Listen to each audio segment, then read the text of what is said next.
They're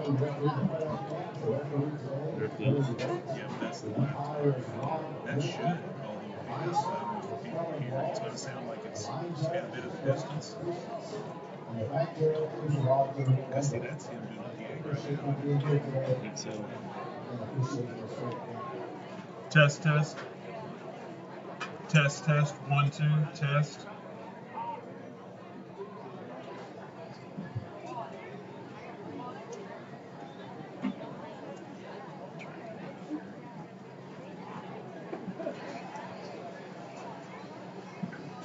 That's picking up something. We can hear it back. Yeah, because that's picking up something right now.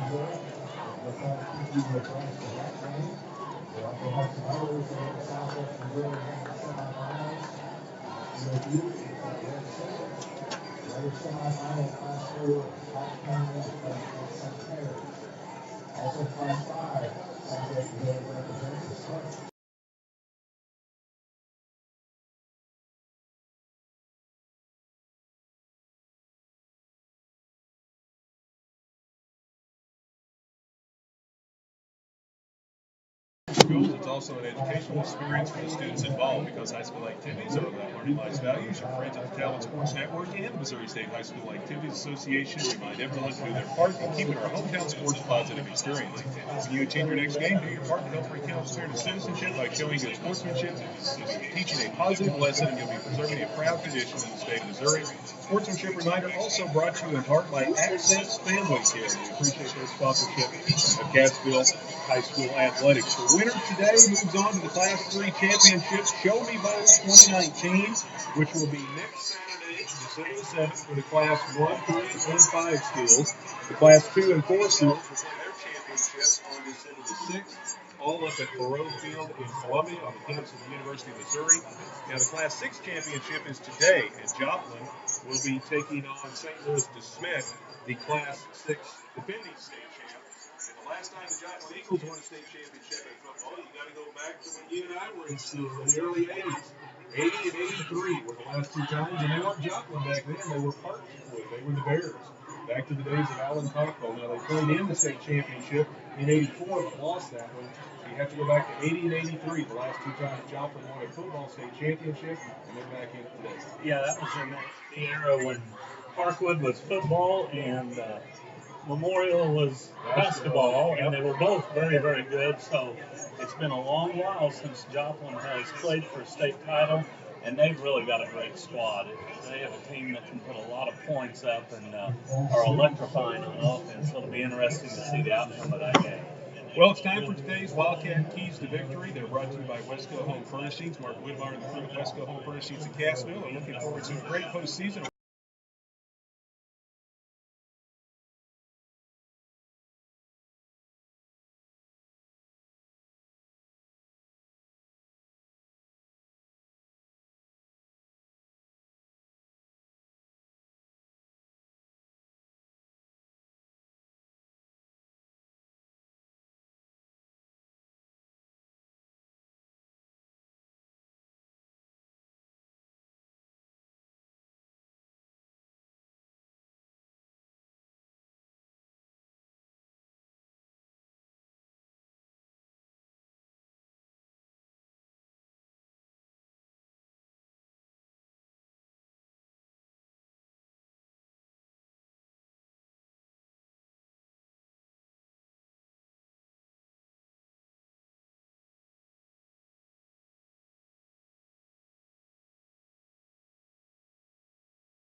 Hayden, 5'11", 190 junior. Bowen Freddie, 6'1", 180 senior. And honorable mention all conference, Jacob Holbrook, 5'10", 170 senior. The corners, Jerome Ewing, 5'9", 150 junior, and DJ White, 6'1", 190 senior. Free safety is Drake Reese, 6'2", 175 junior. Strong safety, first team all Big 8, Jared Fairfax, 5'10", 180 junior. Offense for the Cassville Wildcats. At quarterback, it's the Wildcats quarterback for Cassville, Devin Bates, the second team all Big 8, has rushed for over 380 yards and 8 touchdowns. He's thrown for over 1,500 yards and 19 touchdowns. Bates is a 5'9", 145 senior. Running back, Bowen Freddie, first team all conference. He's ran for over 995 yards and 14 touchdowns. He's also hauled in 7 touchdown receptions. Freddie is a 6'1", 180 senior. Second team all Big 8 running back, Zach Keenan, 5'11", 190 junior. Keenan has rushed for over 820 yards and 9 touchdowns on the season. The wide receivers, first team all Big 8, DJ White, over 800 yards of receptions and 7 TDs. He's a 6'1", 190 senior. Brett Cooper, 5'8", 170 tight end, Kenny Harvey, 6'1", 190 junior. And the offensive line for the Wildcats is center, Troy Hagan, second team all Big 8, 5'11", 210 senior. Second team all conference right guard, Jason Benson, 6'2", 230 junior. Second team all conference right tackle, Hunter Chastain, 6'1", 225 junior.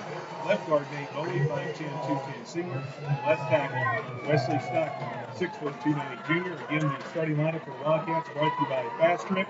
Whether you're looking for fuel, grocery items, fountain drinks, snacks, or ice cream, they have it all at the very best prices. Fast Tripp, 104 South Lane in Cassville, locally owned by Mike Energy Car. Wildcats in their all-black uniforms with the gold numbers on the front and back. Black helmets with the Wildcat on the side. Trinity in all white today. They have maroon helmets and maroon numbers on the front and back and maroon striping. And so if you've seen the movie, Remember the Titans, it's the exact same colors as those Titans. It's maroon and white, and their uniforms are styled very similar as well. And their helmets are decked with numerals on the side of the helmet, much like you would see with Alabama in the college ranks. Like I said, by the end of the first quarter, we're going to know a lot about this team. If the back of their jerseys are muddy, it's a good sign for the Wildcats. If the front of their jerseys are muddy, not so much. So it will be really interesting. Sammy, you mentioned the fact that this team has size, but we're unsure of their physicality, and that's going to be something to watch for early. We know about Cassville's physicality. They like to hit, and but I think it will be important for them to rally to the ball when they're on defense, get multiple guys to the spot as quickly as possible, offset some of the size. Today's game also brought to you in part by Sports World. If you're looking for spring cleaning and ordering, maybe school athletic clothing, maybe you're needing a trophy for that team event, Sports World at 709 Main Street.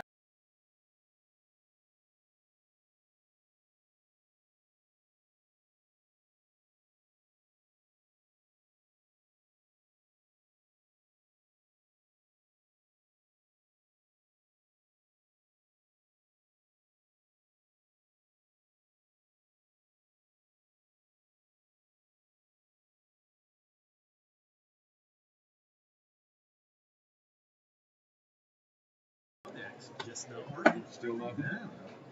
That is bizarre. It's got to be.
Opening drive of the afternoon. And Bates gives the ball to Freddie. Freddie tries a quick hitter off the right side, and he's going to come up short of the first down as he plows across the 45 out to the 46 for a gain of 6. In an obvious passing situation, the Wildcats kind of mix it up there, gain about 5.5 yards, and that kind of signals that they might be going for it here, Sammy, on 4th down. Yeah, it's 4th down and about 1.5 yards to go, and right now, offensive coordinator Clay Weldy is sending Spencer Moeller into the game with the play. The Wildcats are going to try to set the tone early on in this one. 4th down and 1.5 yards, and they are going to go for it. Gutsy call here early, just 3 minutes into the game. They may try to get Trinity to jump, but no, they snap the football, give it to Canaan. Canaan slides down the line of scrimmage. Now the ball is looked like given to Freddie. I thought they gave it to Canaan at first, but it wasn't. It was Bates that pulled it back out of the belly of Canaan and then tried to sneak in behind him. So a little fake to the fullback, and Bates trying to sneak in behind him and hope for a lead block, and he comes up about 0.5 yard short, and the Wildcats turn it over on downs. Well, now the pressure shifts to the defense here early as the Titans take over in plus field position as they have it inside the Wildcat 47-yard line.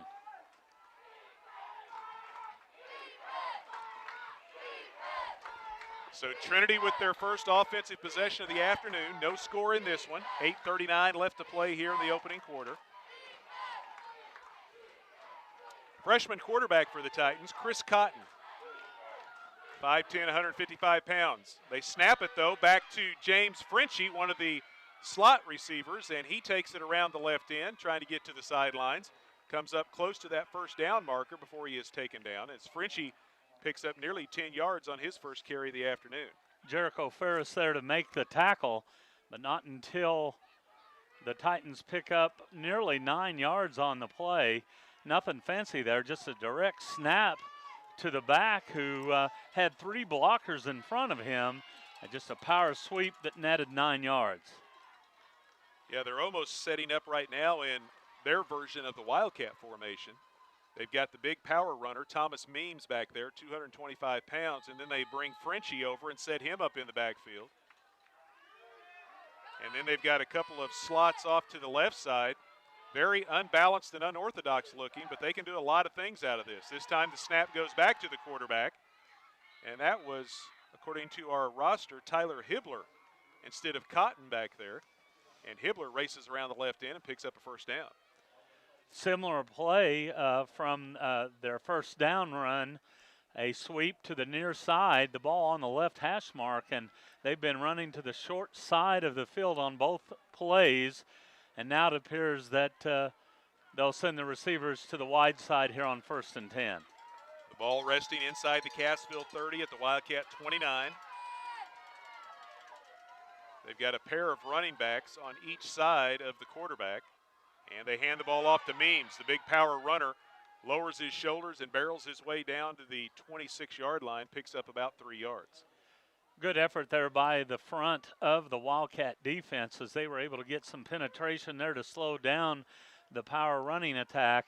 A gain of just 3 yards. It'll bring up 2nd and 7. And Cotton was the quarterback there, and he is back in behind center as they continue to operate from the shotgun. This time twin receivers right and left. Means the only running back. 2nd down and long. Snap goes to Cotton. They give it to Means. He tries the left side. He's got a head of steam. Lowers his head and dives forward for the first down inside the 20-yard line. Boy, you said he lowered his head. He really did. He got some momentum and then was looking for a defensive back to hit that time. Able to dive inside the 20-yard line all the way down to the Wildcat 17. It's a gain of 9. 1st and 10 Titans. Yeah, and when he gets a head of steam behind him at 225 pounds, he is a load, and that time he was not going to be denied, and he picks up the first and 10. Down to 7 minutes left to play here in the opening quarter. Cotton takes the snap, looks to the short side of the field, throws underneath. Good coverage by Cooper, and the pass is incomplete. Trying to get it out there to Demetrius Cannon, but he was covered up well. Cooper giving up a lot of height to Cannon, but he was right between him and the football. And I tell you what, Cooper jumped that route, and if that pass would have been on target, he'd have had a great opportunity to pick it off.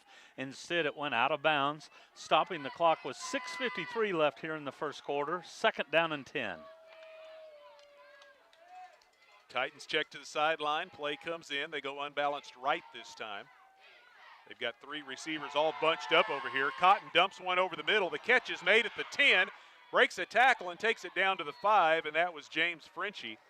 And it'll be 1st and goal for the Titans as they spot the ball down right at the 5-yard line. Tackled there by DJ White. He was helped out by Jericho Ferris, but not until the Titans pick up the first down. The ball resting right at the 5-yard line. 1st down and goal from there. Again, today's first quarter brought to you by Michael's Hardware. Give your to-do list a game plan that's sure to be a winner. Michael's Hardware, friendly folks, serious hardware. 1st and goal from the 5. And we've got Hibbler back there once again. He takes the snap out of the Wildcat, scampers around the left end, and it slips down at about the 3 after a pickup of a couple. A very nice ankle tackle on the inside that time. I believe it was Kanan that came in and made the hit. A gain of a couple. The ball resting at the 3-yard line. 2nd down and goal. Titans again bring the play in from the sideline, and Hibbler back there now with Cotton out of the game as they rotate those two in and out at quarterback. They overload the left side, and they're going to run that way. There goes Hibbler. He gets a block from Means, trying to get to the pylon, and Bowen Freddie drives him out of bounds at the 1-yard line and denies him of the score. Boy, it looked like he was going to get to the pylon, but the Wildcats rallied to the ball that time. A big hit on the far sideline brings up 3rd down and goal from the 1. So the Titans facing their first 3rd down situation here on this drive. They've methodically moved it down the field from when they took over out near the 50. And now it's 3rd and goal from the 1.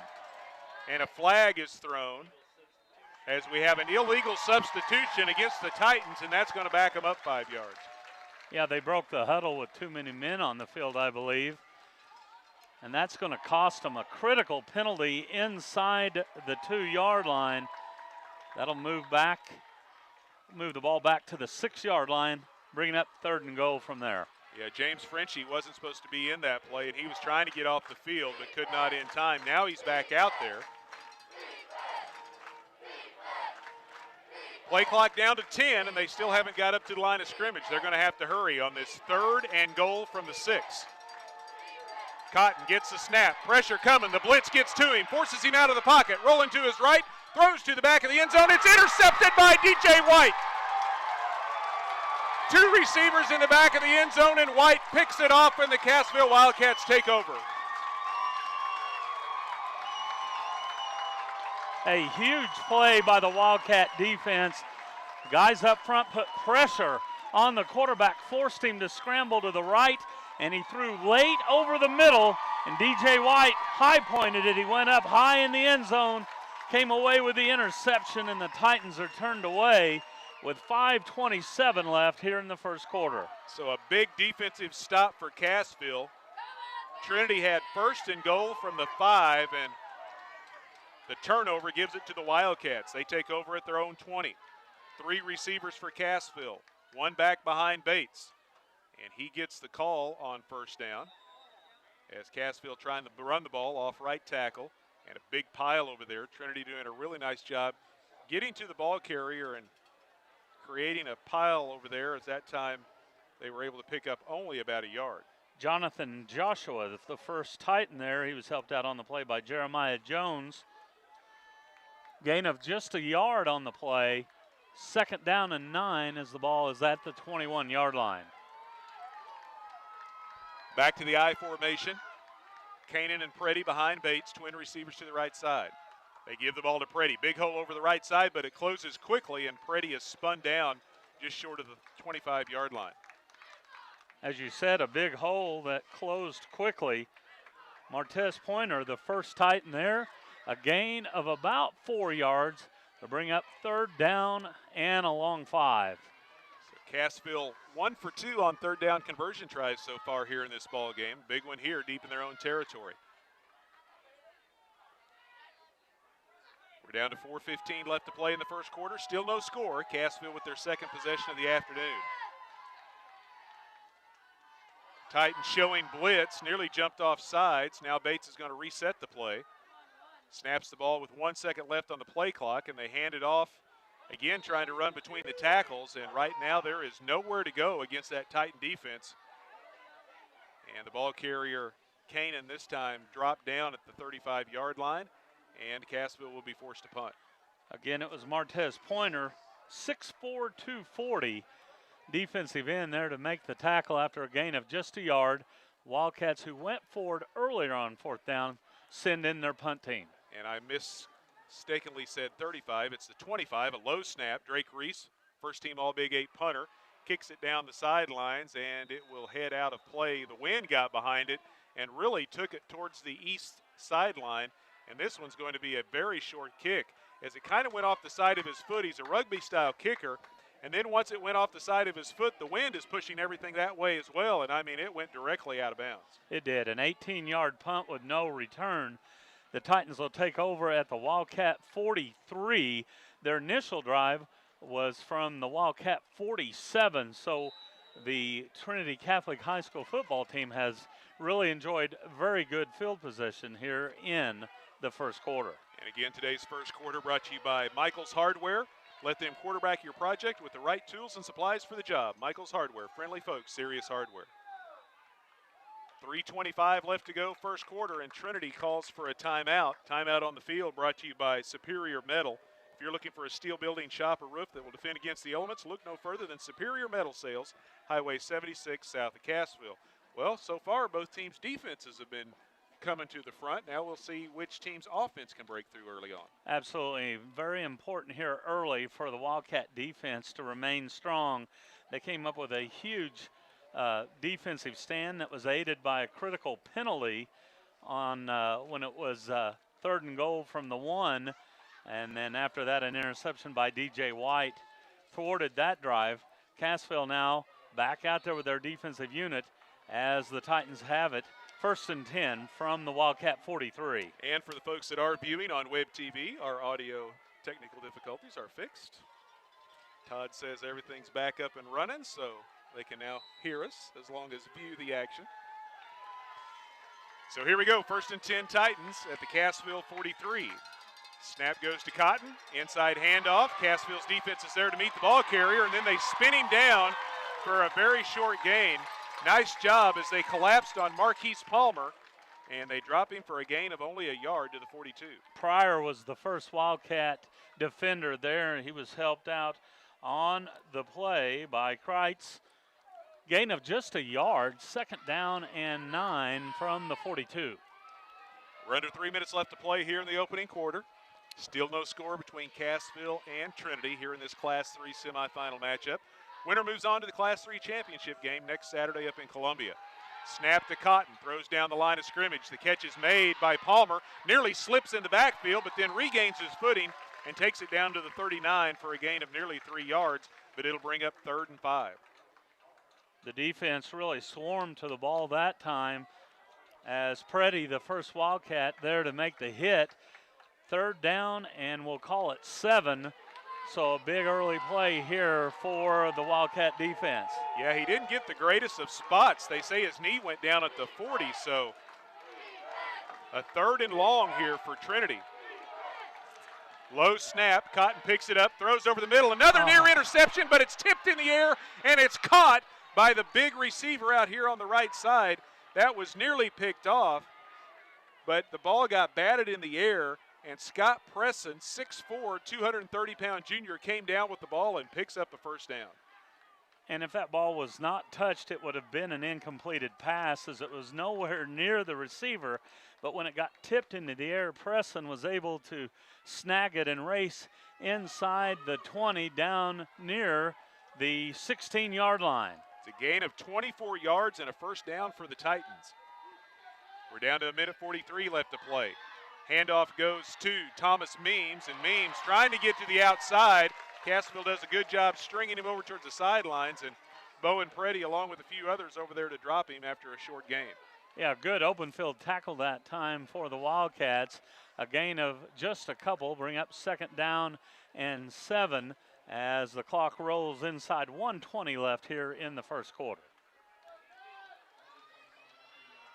Sammy, So, when they come in with a split backfield, they're going to hand the ball more times than not to Mimes. When they go off balance, it's a direct snap and a power sweep. That's what we've seen here in the first quarter. running back on each hip of the quarterback, Cotton, and they give it to Means again, and Means this time tries to dive off left tackle, and he is stacked up right at the line of scrimmage, falls forward for a pickup of a yard to the 13. It's going to bring up third down. And there was that split back look, and they gave it to Means as he ran between the tackles, gained maybe a yard on the play. Third down and about 7 here for the Titans. And we'll see what they offer up here, obviously in 4-down territory. Trinity 1 for 3 on third down conversion tries here in the early going. This should be the final play of the first quarter as we're down to 25 seconds left here in quarter number 1.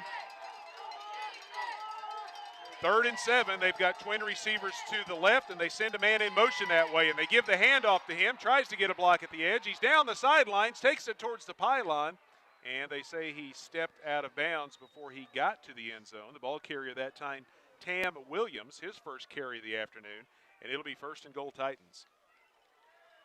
Pushed out of bounds with 9 seconds left here in the first quarter.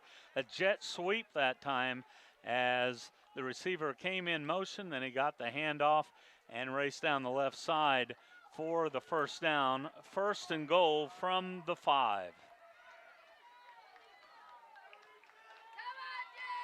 Well, Trinity was here a few moments ago, and they got denied, so we'll see what Cassville's defense can do here. Snap goes to Hibbler. Hibbler around the left end. He's hit at the line of scrimmage and then falls down, picks up maybe a yard. Tripped up by Jacob Hall, and Brett Cooper also there to help. Short of the goal line, will bring up 2nd down and goal as we reach the end of the first quarter. They spot him down right around the 4-yard line, and that will do it for the first 12 minutes here from Cassville. No score between the Wildcats and the Titans as they go to the other end of the field here at Wildcat Stadium. We'll take a break and be back with quarter number 2. You're listening to Class 3 semifinal football here on the Talon Network.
Second quarter, Trinity with the ball, 2nd and goal from the 4-yard line as we move to the north end of Wildcat Stadium. The snap goes back to Frenchie. Frenchie takes it into the end zone for a touchdown, but there is a flag thrown by the official on the near side. And we've got a procedure penalty against the Titans. 2nd time today, a penalty. One time it took them out of what was right on the goal line, and now it takes away 6. Absolutely, and that time it just appeared that the line did not get set. And it was a quick snap to Frenchie as he raced into the end zone, but all for naught as it's moved back to the 10 now, and it'll be 2nd and goal from that point. And again, Sammy, when they go off balance like that, it's a direct snap on almost every attempt, and when they go split backfield, they hand it to their tailback, and we'll see what they do here. Maybe a passing situation here, and the wind that is blowing is at their back, but more really across the field, left or right as we look on. Means and Love both in the backfield on each side of Cotton, and they give the ball to Love. Love tried to run in behind the blocking of Means, takes on contact at the 5-yard line and is stopped there after a gain of about 4.5 yards, and it'll bring up 3rd and goal. A number of Wildcats there to make the hit as they stopped Love as he got to the 5. The ball placed just inside the 5-yard line. 3rd down and goal for the Titans here as the ball is placed in between the hash marks. In fact, right in the middle of the field on 3rd and goal. Reggie Love was banged up coming into this game. He's 5'11", 190 pounds, another big running back coming out of the backfield. Didn't know how much he was going to get to play today, but they've got him in there. They're going to play him even though he's not 100%. They need the extra push and size coming out of the backfield. Right now they have both of them lined up against Cotton, and as Love turns to make a cut, he slips, and that's the first time today we've seen footing issues happen as Love slips down at the 5-yard line for no gain. Yeah, running right, he tried to plant the right foot to cut between the tackles, and he went down right at the 5-yard line, and it appears that the Titans will be sending in their field goal team here to try to get an early lead. Austin Franklin, the kicker, comes out onto the field as Coach Randall for the Titans looks to take the early lead in this one. They put the tee down at the 11. So a 21-yard field goal attempt upcoming, but another timeout by Trinity. Timeout on the field brought to you by Superior Metal. For all of your roofing and storage shed needs, see Superior Metal Sales, Highway 76 south of Cassville. And we all know how good a kicking game that the Wildcats have, as Drake Reese, all-conference kicker and one of the best in the area. We watched both kickers in the pregame. Jeremy would be glad to know that we did. And the Titans have a quality kicker, it appears, as well, as Austin Franklin, a 6'1", 165-pound senior, does their kicking. And if they do go for a field goal here, it will be in the neighborhood of a 22-yarder. And right where the line of scrimmage and all the action is about to take place is right in the same area where Reggie Love just slipped and fell. So it's already getting softened and a little slippery right there on the north end of the field, and that's where Franklin will be attempting this kick. Sammy, look where the tee's put down. The tee's actually put down at the 11, and that's only 6 yards for that snap. We're accustomed to about 7 yards or so back from the line of scrimmage, but it looks like they'll say, nice picking the tee up and running to the sideline. Yep, the timeout, they changed their mind. They're going to go for it on 4th and goal from the 5. Twin receivers right and left, and Meems, the lone back, next to Cotton in the backfield. And Cotton looking to throw. Passes out over the top of the intended receiver, incomplete. He had a man open, but he just simply threw it over his head. Coverage on the play by Brett Cooper. As you said, an overthrown pass, and the Wildcats defense, they bend today, they do not break. For the second time, a drive ends short inside the 20-yard line, and the Wildcats take over 1st and 10 from their own 5-yard line. Well, now back to what we were talking about in the pregame, protecting the football becomes even more important when you're standing in the shadow of your own goalpost. And on 1st down, Bates looking to get out of that hole, throws it out, and it's tipped up in the air. He was trying to get it to Bowen Freddie. And again, one of those tall, long defensive linemen, that time the defensive end, it was Scott Preston. He came up with that tipped pass earlier. That time he got a hand up and batted it away. I'm telling you, DJ White was wide open on the right side as he did a flag pattern, and at about the 25 was standing by himself. However, the ball went to the left side and fell incomplete. So 2nd down and 10 from the 5. Cassville stopping the Titans for the second time today inside their own 10-yard line, take over deep in their own territory. Reset the tight end around to the right side. They're going to run the ball that way. They give the ball to Kanan. Kanan makes a nice cutback move and pushes his way out to about the 8-yard line. They may not, I don't think they're going to give him the 9. It looks like they are going to spot him down at the 8 for a gain of 3, and it'll bring up 3rd and 6.5, 7 yards. Tackled by Martez Pointer. He was helped out on the play by Jonathan Joshua. As you said, a gain of nearly 4 yards. 3rd down and 6 for the Wildcats as we play here in the second quarter. 9:40 left in a scoreless contest. Cassville 1 for 3 on 3rd down conversion tries, and Bates gives it to the first man through and then faked the option to the short side of the field, and Kanan fights his way out to the 15, and he should have enough yardage for a first down. A second effort by Kanan, and they signal first down Wildcats. A strong run by Kanan, and the first down brought to you by Cassville Sears Hometown Store, your local destination for all your home appliance and mattress needs, as well as a great selection of lawn and garden products. Yeah, that was all Kanan, especially the last 2 yards. He was hit at the 13, but kept the legs churning and got just enough for Cassville's first down, and a big play there as they get a new set of downs. Twin receivers to the left side this time. Split backfield behind Bates. 1st and 10 from the 15. This time they pitch the ball to Freddie. Freddie trying to get to the edge. Takes on contact at the 20. And is wrestled out of bounds. Good job that time by Chris Moore, who made up a lot of ground in a hurry to keep Freddie from getting to the sidelines. And they knock him out of bounds. Looks like at the 23 after a pickup of another 8 yards. I'll tell you right now, the Titans were fortunate not to get a flag there, as there was a little extracurricular at the end of that play. A gain of 8, as you said, Sammy. 2nd down and 2 for the Wildcats.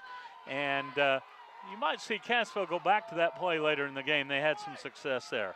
9 minutes left to play in the first half. Clock stopped after Freddie knocked out of bounds. Now they restart it. They hand the ball off, and a big hole for Kanan. He's across the 40, across the 50, at the 40 at the other end. 30, 20, run down from behind, just shy of the 10-yard line. No flags on the play. Kanan breaks it up the middle and nearly takes it the distance. Now we have a flag at the very end of the play, and we have a Titan player slow getting up. Sammy, if my math is correct, a 67-yard gain on that play, all the way down near the 10-yard line. We await the call here. The flag right on the 10-yard line. Yeah, there were 2 Titan players that tried to jump on the back of Kanan. One of them came down awkwardly as they all went slipping and sliding in the mud. And don't know whether he got his leg twisted up underneath him or what happened, but he is being checked out not only by the medical staff from Cassville, but also for Trinity. And the officials still conferring between the 10 and 15-yard line. And they are going to wave the flag off. Yeah.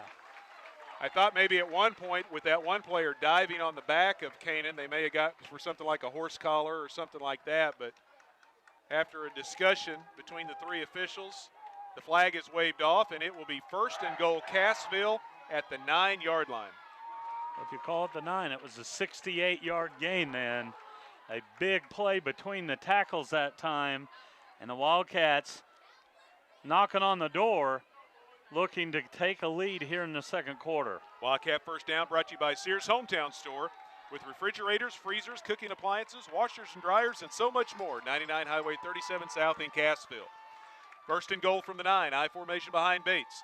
They give the ball, no, they wanted to give the ball to Kanan. Now the ball comes free as Bates runs into one of his own players and falls down, and the ball is scooped up by the Titans, and each team has now turned it over as Bates faked the handoff to Kanan and then kind of banged into his running back, and the ball comes loose, and the Titans are able to pick it up. The fumble recovered by Jalen Riggins, a 6-foot senior free safety, able to come up with a critical turnover here, and the game remains scoreless. 8:35 left here in the second quarter as the teams go back and forth here in this semifinal battle. Trinity takes over at their own 13 with 8.5 left to go before halftime. No score between the Wildcats and the Titans. They spread the field, 3 receivers to the right, 1 to the left. They hand the ball off to Means. Means around the right end. No, check that. That was Love that time on the carry. Reggie Love races out across the 25 to the 26. A nice gain and a first down for the Titans. And Love introduced himself to Drake Reese that time. Reese coming up from his defensive back position to make the tackle. I tell you what, the Titans feature a couple of very big backs, and when they get going downfield, they are tough to tackle. Man comes in motion. They hand the ball off to him, and that is Williams. Williams trying to get to the edge. Hit a couple of times before he goes down, but hangs on to the football as he falls out to the 33, picks up about 7 yards. Andrew Pryor up to make the tackle for Cassville as they'll bring it to the 33-yard line. A gain of 7, 6.5. It'll be second down for Trinity Catholic. Both teams making substitutions. And the Titans move up to the line of scrimmage. Cotton at quarterback. He's got Means off his right hip. And he's looking to throw underneath the Cannon, and Cannon drops the football. Coverage was there. He wouldn't have gotten much yardage. He was just trying to pick up enough for the first down.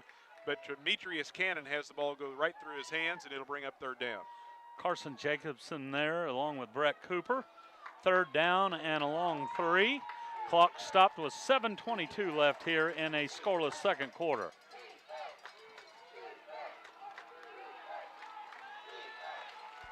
Titans again come up to the line of scrimmage. 3 receivers to the right side. They give the same look they just had a moment ago with Cannon over here all alone to his left. They hand the ball off this time to Means. Means trying to reverse his field, and the big man takes it across the 35 out to the 37. And we'll see where they spot this one. This one's going to be close. It will be enough for a first down, and the Wildcats nearly making a tackle behind the line of scrimmage, but the big back able to break the would-be tackle and surge forward enough for a first down. So 7 minutes now left to play in the first half as the Titans move the chains once again. Ball at their own 37.5-yard line, 1st and 10. Cotton from the shotgun, wanted to throw. Now he tucks it under and takes off to run, and he is not going to get back to the line of scrimmage. Taken down from behind.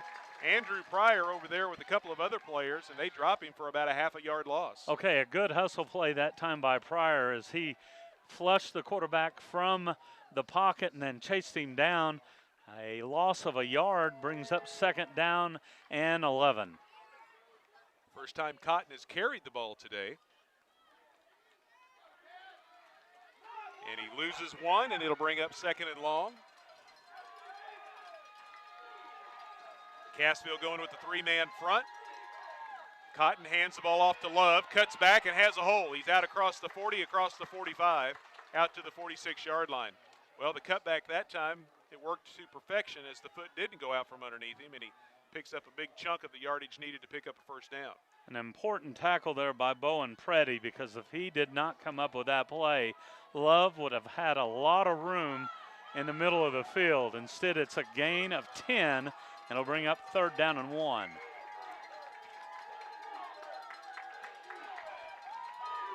Trinity only 2 of 6 on third down conversion tries so far. This one 3rd and short. Cotton going to try to pick it up, and he slips and falls.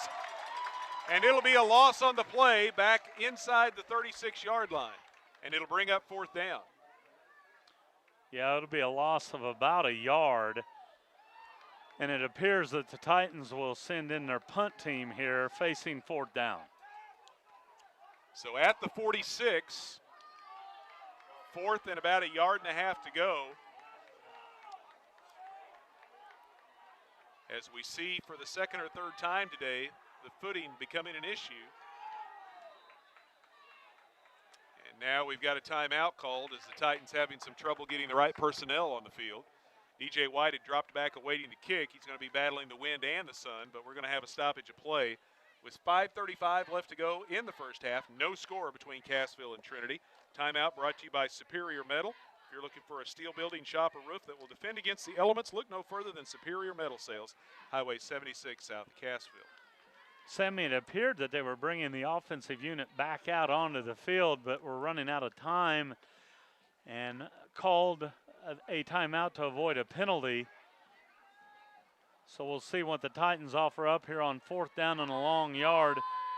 It does appear that the offense is coming back out onto the field. So 4th down and 1 at their own 46.5-yard line. And the Titans this time are bunching everybody up close to the line of scrimmage. They go unbalanced left. And they snap the ball to Frenchie, and Frenchie tries to pick up the first down, and he will not get it. The black and gold stopping cold, and Cassville will take over on downs. And once again, they offered a power sweep, and the Wildcat defense all over it as 4 or 5 Cassville defenders there to greet Frenchie behind the line of scrimmage. It's a loss on the play, and on downs, the Wildcats take over 1st and 10 at the Titan 45. So Cassville with some great field position here. We'll see if they can take advantage with 5.5 left to go before the break. Wildcats line up with the I formation. Give the ball to Kanan. Kanan off right tackle, hanging on to the football. Moves it inside the 45, down to about the 43-yard line. Tyler Hibbler, the first Titan to make a hit. He was helped out on the tackle by Jonathan Joshua. Joshua listed as a 5'5" nose tackle, and he is a fire plug there in the middle of the defensive front. 2nd down and 8 facing Cassville. Clock continuing to move. Inside 5 minutes now left to go before the break. Wildcats had it all the way down to the 9 before they fumbled their last possession. We'll see what they do here. They give the ball to Freddie. Freddie with a quick hitter off the left side. Upended just shy of the 40-yard line. They'll spot him down at the 41 for a gain of 2, and it'll bring up 3rd down. Solo tackle there by Jalen Riggins. A gain down to the 41. 3rd down for the Wildcats. And Cassville yet to feature DJ White. It's about time for DJ to make a play here for this offensive unit. 3rd and 6 from the Trinity 41-yard line. Clock continuing to move as we close in on 4 minutes left to go in the half. Unbalanced left, the Wildcats overload that direction. Bates rolling that way. A flag comes out. The ball passed out to Freddie. He's got the 1st down and more, but a flag thrown back at the 39-yard line. We'll see what this is all about. So the excitement of the Wildcat fans tempered momentarily as they wait the clarification of the penalty flag. Freddie had more than enough for the 1st down. In fact, he took it all the way down just shy of the 25. But we're going to have a procedure penalty against Cassville to take away the 1st down. So that'll turn a 3rd and 6 into a 3rd and 11. First penalty flag of the day against Cassville.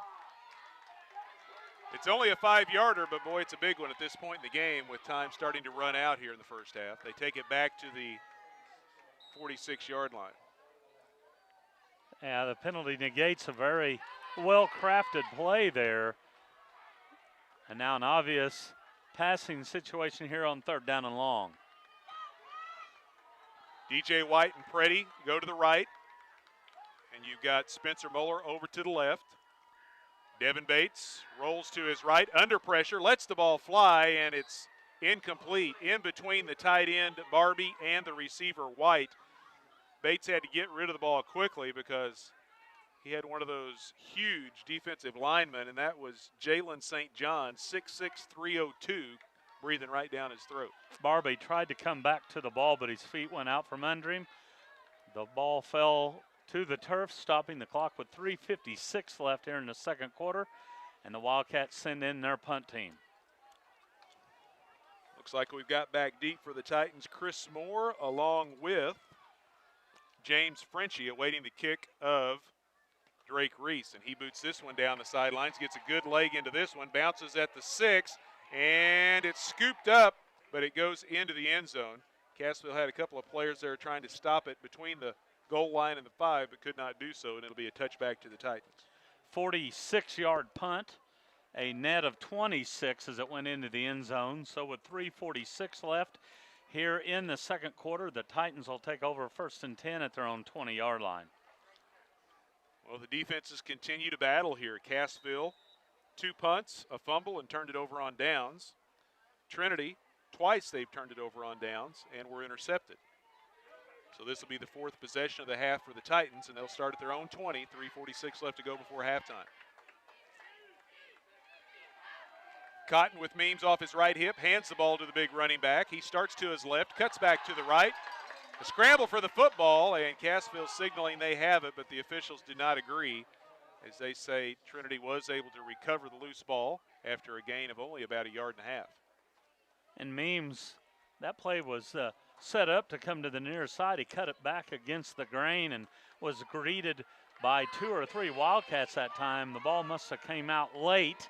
The officials ruled that it stays with the Titans. 2nd down and a long 8 from the 22. Pair of backs, and they give it to Love. Love running behind the blocking of Means, takes it around the right end. He's out just shy of the 30-yard line before he is tripped up. Looks like they say he went down between the 29 and the 30. So he's going to come up just a little bit short of that 1st down marker, and it'll bring up 3rd down for the Titans. Credit Freddie with the tackle that time, and he stopped Love just short of the 1st down. 3rd and a half yard to go as the clock rolls here inside 3 minutes left before halftime.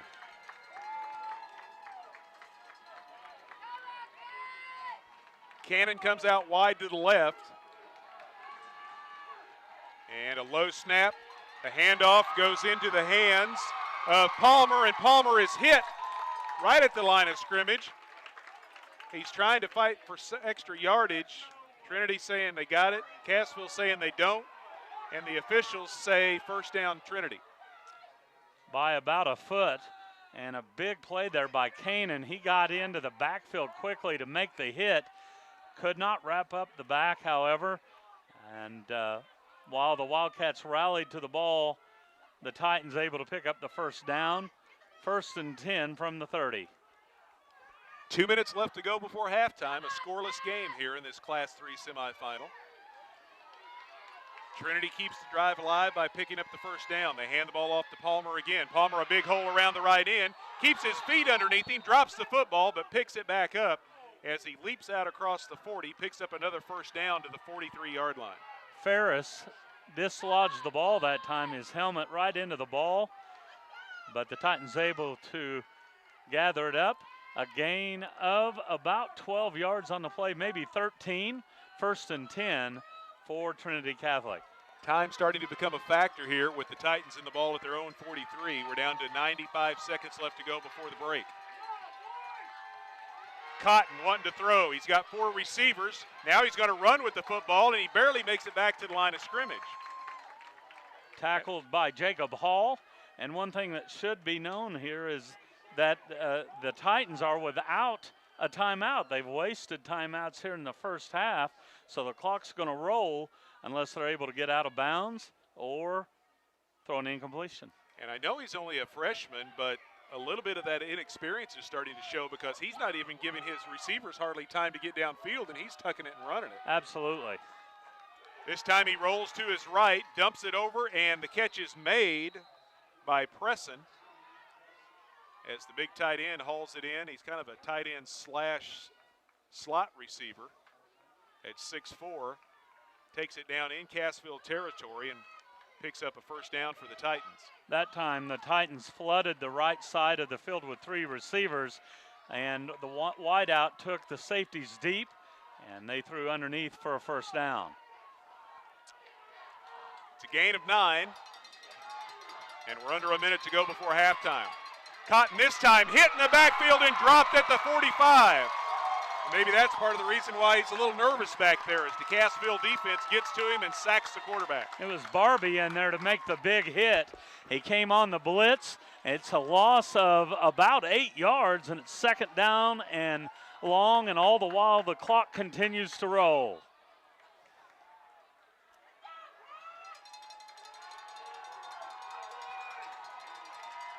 So on 2nd down and long now, we're down to 18 seconds left in the half. Cannon's all open over here, but he tries to go deep down the middle of the field, and it's in and out of the hands of Brett Cooper. A sure pick, but the ball is dropped as Cotton was trying to go deep to Chris Moore, and the guy that had the best opportunity to catch it was Brett Cooper, and he drops the football. Well, he's looking up into that sun as well as the Titans going right to left as we look on. Cooper looking up, may have very well lost it in the sun. Incompletion stops the clock with 11.6 seconds left here. Titans face 3rd down and 18. Tripp receivers to the left. One lone man split out wide to the right. Cotton has some time, launches it down the middle. He's trying to go to Preston in traffic. The catch is made at the 15, And Preston hangs on to the football down inside the 5 as the big guy comes up with another huge catch for the Titans. They're not going to have enough time, Sammy. 1.8 seconds left when they reset the chains, and the chain gang needs to get on their horse on that far sideline. I just don't see how they're going to be able to get a play underway here. They start the clock and they do not. It done. Nope, they don't get the snap off. They were without timeouts. They had first and goal from the 4 after the long completion to Preston, but not enough time to run a play before the first half expires. And so once again, that's the third time today Trinity's had the ball inside the 5 and have came away with no points. Absolutely, Sammy, and that was a result of just using their timeouts earlier in the half. They could not stop the clock, and once it got set for play, they were unable to get a snap off. So the Wildcats dodge another bullet, and as we reach halftime, we are scoreless here at Cassville. Cassville and Trinity head to the locker rooms. Now comes the chess match and the strategy. They make those halftime adjustments. We'll see how it plays out. Scoreless game here in this Class 3 semifinal as we reach half at Wildcat Stadium. We'll take a break and be back with the first half numbers in the Shoemaker Tire halftime show. You're listening to semifinal football here on the Talent Network.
Whether it's balls or strikes, fouls or flags, your referees and game officials are a vital part of high school athletics. If you've ever tried your hand at officiating, you know how hard these men and women work, and you certainly know they would never miss a call intentionally. Keep these things in mind, and you attend sporting events. After all, respecting officials and authority figures is one of the most valuable lessons that we can teach our students.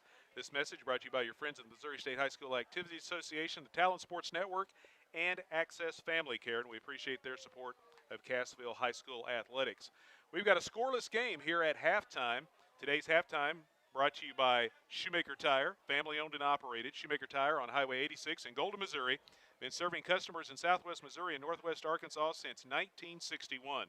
Give them a call if you're in need for tires at 417-271-3490, or you can find them online, shoemakertire.com. A scoreless game. The defenses have been providing much of the spark for both the Titans and the Wildcats here in the first half. Both teams have turned it over once. Cassville has stopped Trinity twice on downs inside the 10-yard line, and that has been the story here in the first two quarters, as both teams have made a couple of mistakes. Both teams have had opportunities to put points on the board, but the defenses have seemed to rise to the occasion at the precise time to kind of stall some of this stuff out and kind of thwart some of what their opponent's trying to do. And we've got a couple of goose eggs on the board here at the break. Yeah, two good defenses here today and a lot of hard-hitting football, and really what you expect in a state semifinal.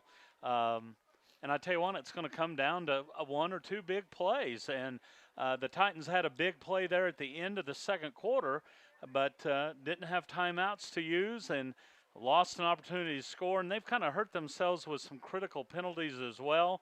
Cassville knocking on the door. Hurt themselves with a fumble, and now it comes back to those fundamentals we talked about, and the team that takes care of the ball the most in the second half probably come away with a victory. Again, it's a scoreless game here at halftime. Some other games around the area. Webb City at home today in a Class 4 semifinal game. They are leading Ladue 21-0, that game at halftime. The winner of this game will take on the winner of the Odessa-Kennett game, that game being played today in Kennett over in southeast Missouri, and that matchup between the winner of this one and the Odessa-Kennett winner will be in Faroe Field in Columbia, so that'll be for the championship. And right now, Odessa leading over Kennett 7-0. Yeah, a couple good games going there. Webb City, continues to roll up 21. So that game, it appears that the Cardinals have that in control at this point. Other games that are going on later today, Fort Zumwalt will take on Carthage. Joplin will be taking on DeSmet up in Columbia. Both of those games start at the 3 o'clock hour. Here, a scoreless battle between two teams. And we've seen some tendencies here from the Titans. And you mentioned as both teams went into the locker room, now it's the chess match. What are you going to do differently in the second half? What adjustments are you going to make? It will be interesting to see what the teams try to do differently here in the third quarter. Yeah, because we saw that just last week in the game against Blair Oaks. Cassville owned the first two quarters against the Falcons.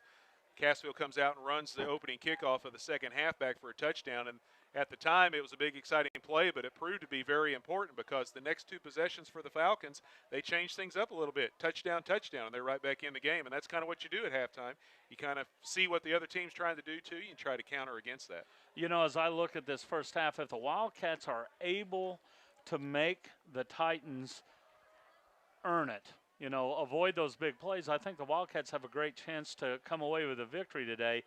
Really play that field position game and make them churn out first downs as opposed to a big play. And we saw their capability here in the first half. The Titans are able to get some big plays, and if the Wildcats can hold them down like they shown throughout much of the first half, they have a great chance to win it. Cassville, they need to look at getting to the edges a little bit more too as well. They ran one option play with some success, had a big play up the middle as well, but we haven't seen DJ White yet, and I look for Cassville to utilize his great skills here in the second half. One thing I have been a little surprised here through the first half, and this field has taken a little bit of a beating, but it has held up very well with all the rain we've had over the last 2 days. Now, we did bring up a couple of times where players were slipping, but as far as big chunks and big gouges being ripped out of this field, we haven't seen it so far. With all the rain and the moisture we've had, so far this field has held up well. You're right. A couple of plays, the Titans lost their footing, and on one pass play, a wide receiver for the Wildcats slipped. But other than that, it's really done a very good job. It is damp outside the hash marks, but by and large, it's held up very well. The sun and wind will help dry things out a little bit as we play on in the second half. Again, today's halftime show brought to you by Shoemaker Tire. They've been a name you can count on for tires since 1961. Mark and the gang will have you up and running when you need a new set of tires in no time flat, or just when you have no time for a flat. Shoemaker Tire, Highway 86 in Golden. Scoreless tie between Cassville and Trinity here at halftime. We'll take a break and then be back with some of the first half numbers. You're listening to Semifinal Football here on the Talon Network.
Sammy Clapper and Benji Finsky back here at Cassville. A scoreless tie between the Wildcats and the Trinity Titans here at the break. Today's halftime show brought to you by Shoemaker Tire.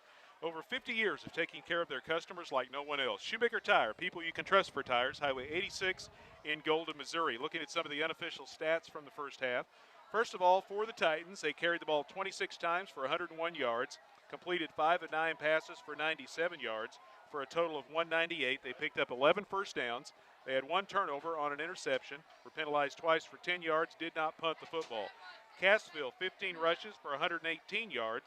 They were 0 for 3 throwing the ball, so they finished with a total of 118. 4 first downs. They also had a turnover on a lost fumble. They were penalized 1 time for 5 yards and punted twice for a 32-yard average. Some of the individual numbers for Trinity, they were led by Reggie Love, 36 yards unofficially on 5 carries. It was Thomas Meems, 20 yards on 6 carries. And also Tyler Hibbler had 14 yards on 4 carries. And Mr. Palmer, Marquise Palmer, had 15 yards on 3 carries. Palmer also had a catch for 2 yards. The big receiver, Scott Preston, 3 catches for 83 yards. And it was also James Frenchie, 1 catch for 12. So you've got, besides the quarterback, and he carried for negative yards because he got sacked a couple of times, but you had 1, 2, 3, 4, 5, 6, 7, 8, 9, 10, and Frenchie's, so that cancels. You had 9 different guys touching the football and carrying the football or catching passes. They really spread the ball around. They really do, and I noticed that as we went along in the second quarter, and a number of really big, talented backs. But they don't stick with one guy. I wonder if they find one that's got a hot hand, if they just continue to go with maybe Love. Love came in, gave him a spark, but he only touched it about 5 times. On the other side for Cassville, they were led by Zach Kanan. He's got unofficially 92 yards on 8 carries. Bowen Freddie 25 yards on 6 carries. Devin Bates had 1 carry for a yard. And no pass completions here in the first half, so all of the yardage coming on the ground for the Wildcats. And you mentioned 118 yards of offense. 68 of those came on 1 play, so it's obviously critical for the Wildcats to put drives together.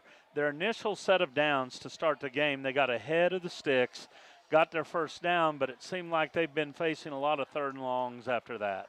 And we have seen this big defensive front for Trinity. It's not that they're being more physical than Cassville. They're just so large, it's kind of hard with the slippery footing out there to get them pushed out of the way sometimes, and they've been causing a lot of havoc.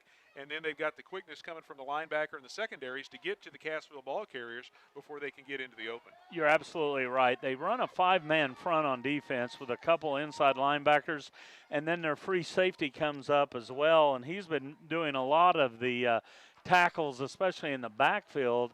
So you got to take a look at that. Riggins, a talented free safety, kind of comes in as another linebacker.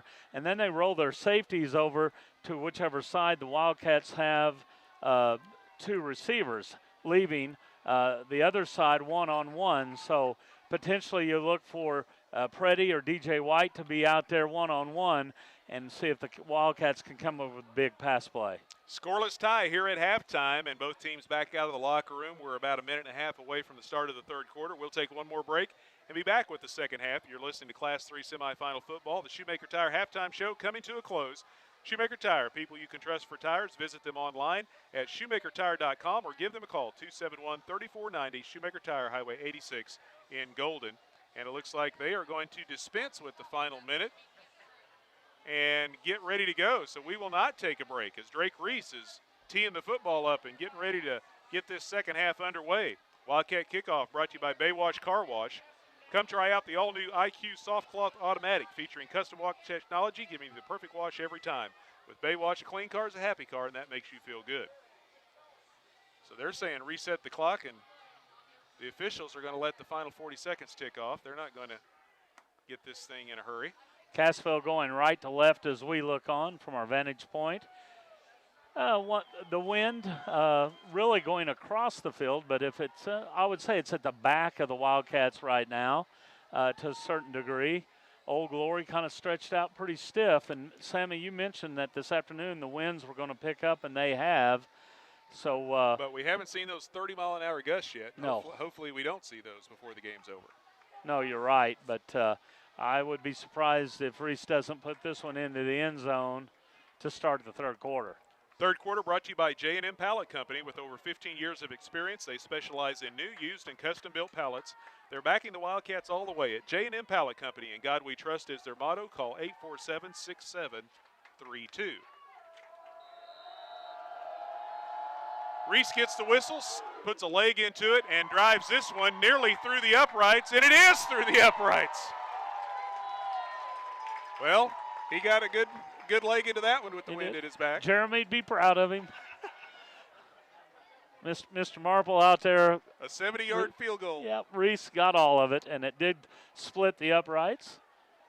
And the Titans will take over 1st and 10 at the 20, and working into that breeze now. So very important initial set of downs here. If the Wildcats can get a stop, they could get some good field position here in the 3rd quarter.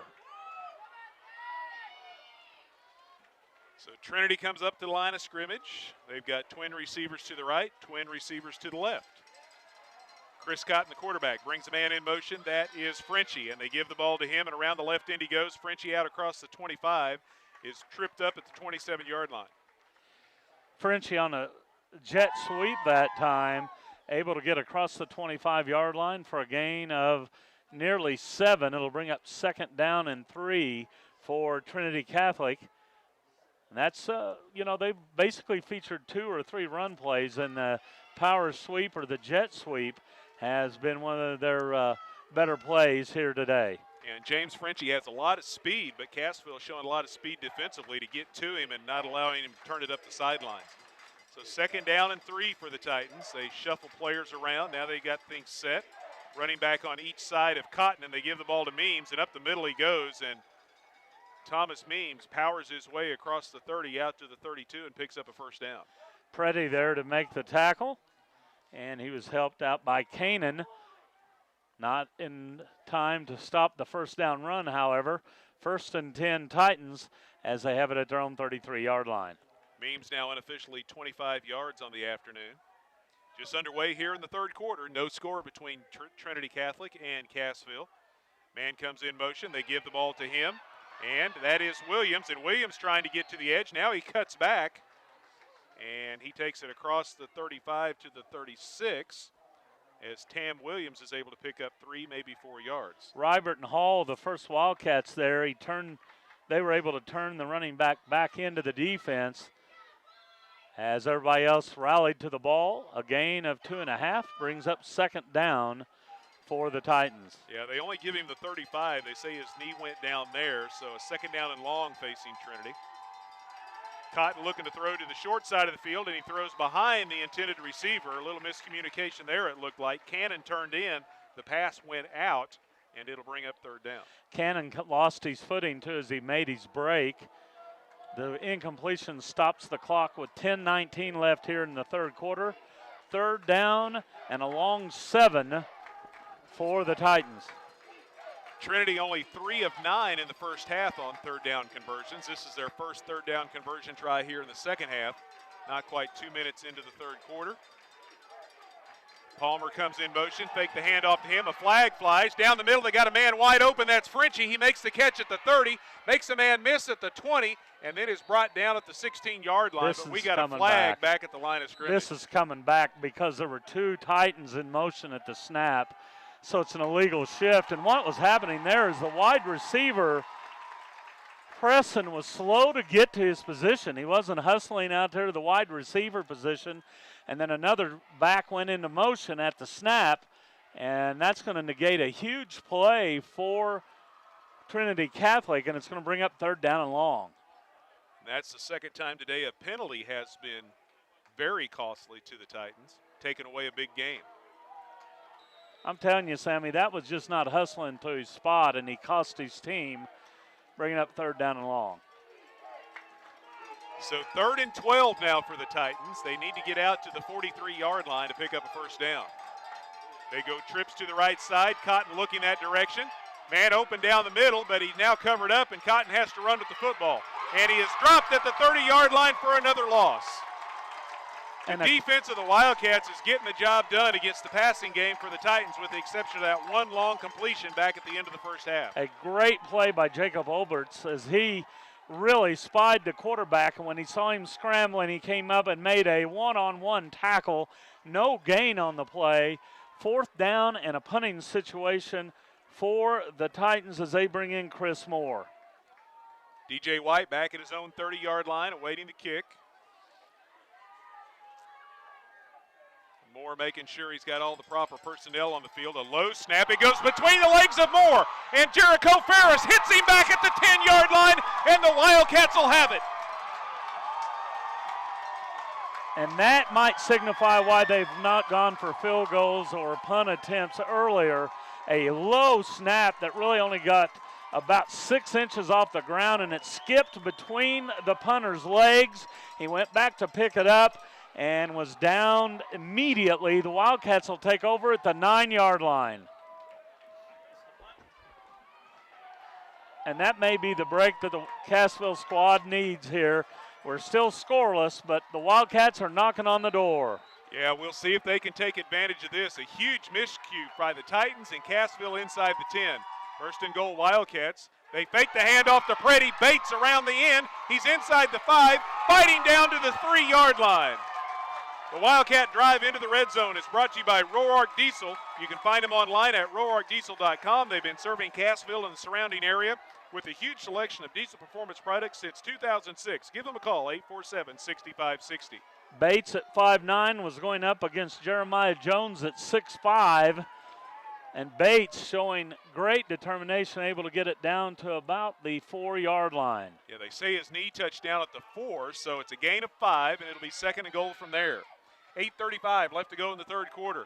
Cassville knocking on the door. They were inside the 10 back in the second quarter and fumbled the football. Now they're going to try to put points on the board. Full house backfield, the Rhino package. Ferris gets the handoff, powering off right tackle. The drive pushes towards the end zone, and they say 3rd down and goal from the 1 as the scrum is stopped just shy of the goal line.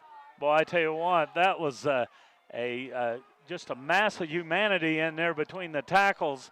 And the Wildcats initially had great push up front. A gain of 3. The ball inside the 1-yard line on 3rd and goal.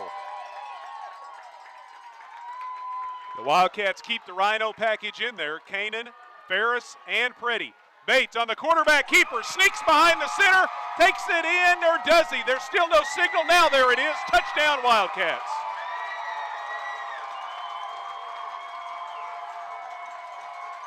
So it's 7:47 here in the third quarter. Cassville takes the lead 6-0. A 1-yard plunge by Devin Bates gives the Wildcats the lead. Our first points of the afternoon. 4.5 minutes into the second half. And now Drake Reese in to attempt the point after. Out of the hold of Bates. Snap back, ball down. The kick is up, and it is good. Wildcat touchdown brought to you by Willis Insurance, one of the area's oldest businesses. Established in 1887. They're conveniently located on the square in Cassville and in the Bridgeway Plaza in Shell Knob. Stop by for a quote today. Willis Insurance, your trusted choice insurance agent. The Wildcat Extra Point brought to you by Crowder College, with the main campus in Neosho, a satellite campus in Cassville. Find out more about class and enrollment information online at crowder.edu. Took the Wildcats 3 plays to go the 9 yards after the bad snap on the punt attempt by the Titans, and Devin Bates breaks the scoreless tie as he plunges in from the 1, and the Wildcats lead at 7-0. That's what good teams do. They take advantage of the other squad's mistake. A low snap on a punt set the Wildcats up 1st and goal. 3 plays later, they find pay dirt, and this changes the complexion of this game. And again, we talked about field position. Cassville came up with great field position as they stopped the Titans. They took advantage, and they lead at 7-0. Drake Reese set to kick it away. The Wildcat kickoff brought to you by Baywash Car Wash, with the all-new IQ Soft Cloth Automatic featuring custom wash technology, giving you the perfect wash every time. At Baywash, a clean car is a happy car, and that makes you feel good. The wind is now starting to pick up here in the second half. It blew the ball off the tee, and now DJ White will be allowed to hold the ball, or looks like it's going to set there. We'll try it one more time and see if it'll stay up on the tee for Reese, as things really picking up and gusting out of the southwest. Kick by Reese this time, not quite as high, but it will have the same effect out the back of the end zone. Touchback to the 20 for the Titans. So right now, momentum wearing black and gold, and it's up to the defense to continue that for Cassville here. They forced a 3-and-out earlier. They were aided by a big penalty again. The Titans have really been their own worst enemy today. They face 1st and 10 now at their own 20 after the second consecutive touchback. Titans come up to the line of scrimmage, twin receivers right and left. Cotton hands the ball off, this time giving it to Palmer. Palmer racing to the left sideline, trying to get to the corner, cannot get there as he is dropped at the 21 for a pickup of only a yard. Bowen Freddie, the first Wildcat on the scene that time. He's credited with a tackle. As you said, a gain of just a yard. 2nd down and 9 for the Titans from their own 21. Well, the Wildcats have broken the ice as they score and lead at 7-0 here with 7:20 left to go in the third quarter of play from Wildcat Stadium. 2nd down and long for the Titans. Cotton, a quick hitter down the far side, and the pass is incomplete as it bounces and goes out of play. The receiver over there was Preston, trying to make a diving catch, but could not come up with the football. Good coverage by Brett Cooper that time, as he was there prior to the ball getting there and knocked it away. 3rd down and 9. The clock stopped with 7:10 left here in the 3rd quarter. The Wildcats on top 7-0. Big 3rd down play early on here in the 2nd half. 3rd and long. Titans deep in their own territory. Cassville just scoring to take the lead, now looking to get the ball back. Cotton with a pass down the sideline, underthrown. It's tipped up and nearly caught on the rebound by Malcolm Harvey. He nearly tipped that one to himself as a defender over there tried to bat it away, but the ball got tipped up in the air, but it falls incomplete. I tell you what, Drake Reese got just enough of that football to force that incompletion. Got his right hand up and was able to change its path. The incompletion will bring up 4th down and 9, and it appears that the Titans will be kicking it away. Right now they've got James Frenchie back there, so a new punter. Last time it was Chris Moore. This time Frenchie awaiting the snap. DJ White back at his own 40. Another low snap and a punt off the side of the foot of Frenchie. They're hollering for Cassville players to get away from it. It bounces at the 28-yard line, and Cassville is going to get it back inside the Trinity 30. A 7-yard punt, as Frenchie did not get all of that one, and it got up into that breeze and basically stood straight up and came down at the 28. So Cassville now in great field position again, leading 7-0. They have it 1st and 10 at the Titan 28. Cassville twin receivers to the right side, split backfield behind Bates. They give the ball to Kanan. Kanan off right tackle, slips his way down inside the 25. The ball comes free, and the Trinity Titans have recovered. Recovered by T.J. Rush, and on 1st down, the Wildcats give it right back to the Titans, as Trinity Catholic will take over at their own 22-yard line. Quite a turn of events. All the momentum had shifted back to Cassville after the short punt. And now the Titans with a little bit of life here on the turnover, the 2nd of the day against the Wildcats, both coming on fumbles. So Trinity gets it back. They bring a man in motion. It's Frenchie. They give the sweep to him around the left end. Slips away from one guy as he yanks away his foot that was being held back, but then too many Wildcat defenders to try to avoid after that, and he is going to be dropped for, it looks like, no gain on the play. And I'm not sure who to credit with the tackle, Sammy, because there were about 7 Wildcats at the point of attack. A gain of a yard, 2nd down and 9. And Cassville really rallying to the ball here, especially in the 2nd half. This defense is playing very, very well. 6:20 left to go, 3rd quarter. Today's 3rd quarter, again, brought to you by J&M Pallet Company. They repair used pallets, build and design new and custom pallets. Call 847-6732. Cotton looking to throw on 2nd and long, and he's got Frenchie down the sidelines, and he overthrows the intended receiver. Great coverage downfield as everyone was blanketed. The receiver, Frenchie, wanting a interference call. He did not get the flag. Instead, it's an incompletion that brings up 3rd down and 9.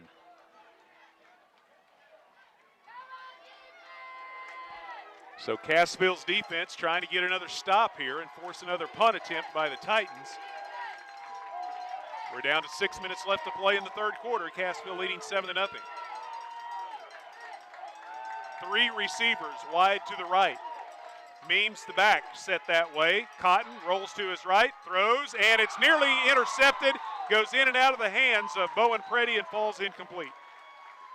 Freddie did a great job in coverage that time, as initially he was on Preston, but when he saw the pattern that was being run, he slipped off of Preston, nearly came up with the interception at about the 33. Instead, it's an incompletion. And is there a flag on the play here, Sammy? I believe there is a flag laid on this one. Is it down here on the sidelines? It is down here on the sidelines. We can't see it because of the Cassville bench. And it will go against the Wildcats, and it's going to give Trinity a first down out to the 34-yard line. Illegal use of the hands against the Wildcats. So at the 6-minute mark here in the third quarter, the Titans' drive continues. So a big defensive stop, but a penalty gives life back to Trinity, and now Means stiff arms one man, but then slips and falls to the turf, as it was Jacob Olberts came up to take him on, and he slips and goes down at the 32 for a loss of 2. Jacob's been spending much of the afternoon in the backfield, and another good play there as he got just enough of Means to knock him off balance. A loss of a couple brings up second down and long. Clock back moving once again at 5.5 left to go, third quarter. Again, today's third quarter brought to you by J&M Pallet Company, where they customize pallets to fit your needs. Their motto is "In God We Trust." Call J&M Pallet Company at 847-6732. Second down and 12. Man comes in motion, whistles sound, and we've got a timeout called by Trinity to avoid the delay of game. The play clock was about to expire, and we saw this in the first half. Trinity having to use timeouts when they didn't want to, and they had to burn one right there. Yeah, I noticed that play clock was running down, and their offensive tackle on the near side was barking instructions to the quarterback, basically telling him you better hurry. Instead, the team has to burn a timeout, and we saw how important that was at the end of the first half. Yeah, it cost the Titans back there at the end of the first half, where they got the big pass play inside the 5, but then had not enough time to run a play to try to put points on the board. And if they would have had the timeout, they would have been able to do that. That's one of the pet peeves of my longtime colleague, Leonard Bauer. He just hates when teams waste timeouts. Just hates it. So second down and 12 for the Titans, the ball at their own 32-yard line. Timeout on the field brought to you by Superior Metal Sales. Find them on Highway 76 south of Cassville. Hibbler comes in motion. Cotton looking to throw. Pump fakes. Now he's got a man open down the sidelines. The catch is made at the Cassville 45 and knocked out of play down around the 40. Lake Wilson, a name we have not called yet, makes the big first down catch. They say he stepped on the sidelines at the 39, and that's where the Titans will have it first and 10 at the Cassville 39-yard line. Yeah, different formation and a different route that time, as Wilson kind of ran a wheel route down the sideline. He got open, was finally pushed out of bounds by Brett Cooper, but not until big gain there for the Titans, as they'll have it at the Wildcat 39-yard line. Gain of 29 and a first down for the Titans inside the Cassville 40 with 5 minutes left to go here in the third quarter. Cassville coming with the blitz. Cotton rolls away from the blitz, but now he's hit. The ball comes free. There's a scramble for it near the 50, and it looks like the Wildcats have it. Yes, they do.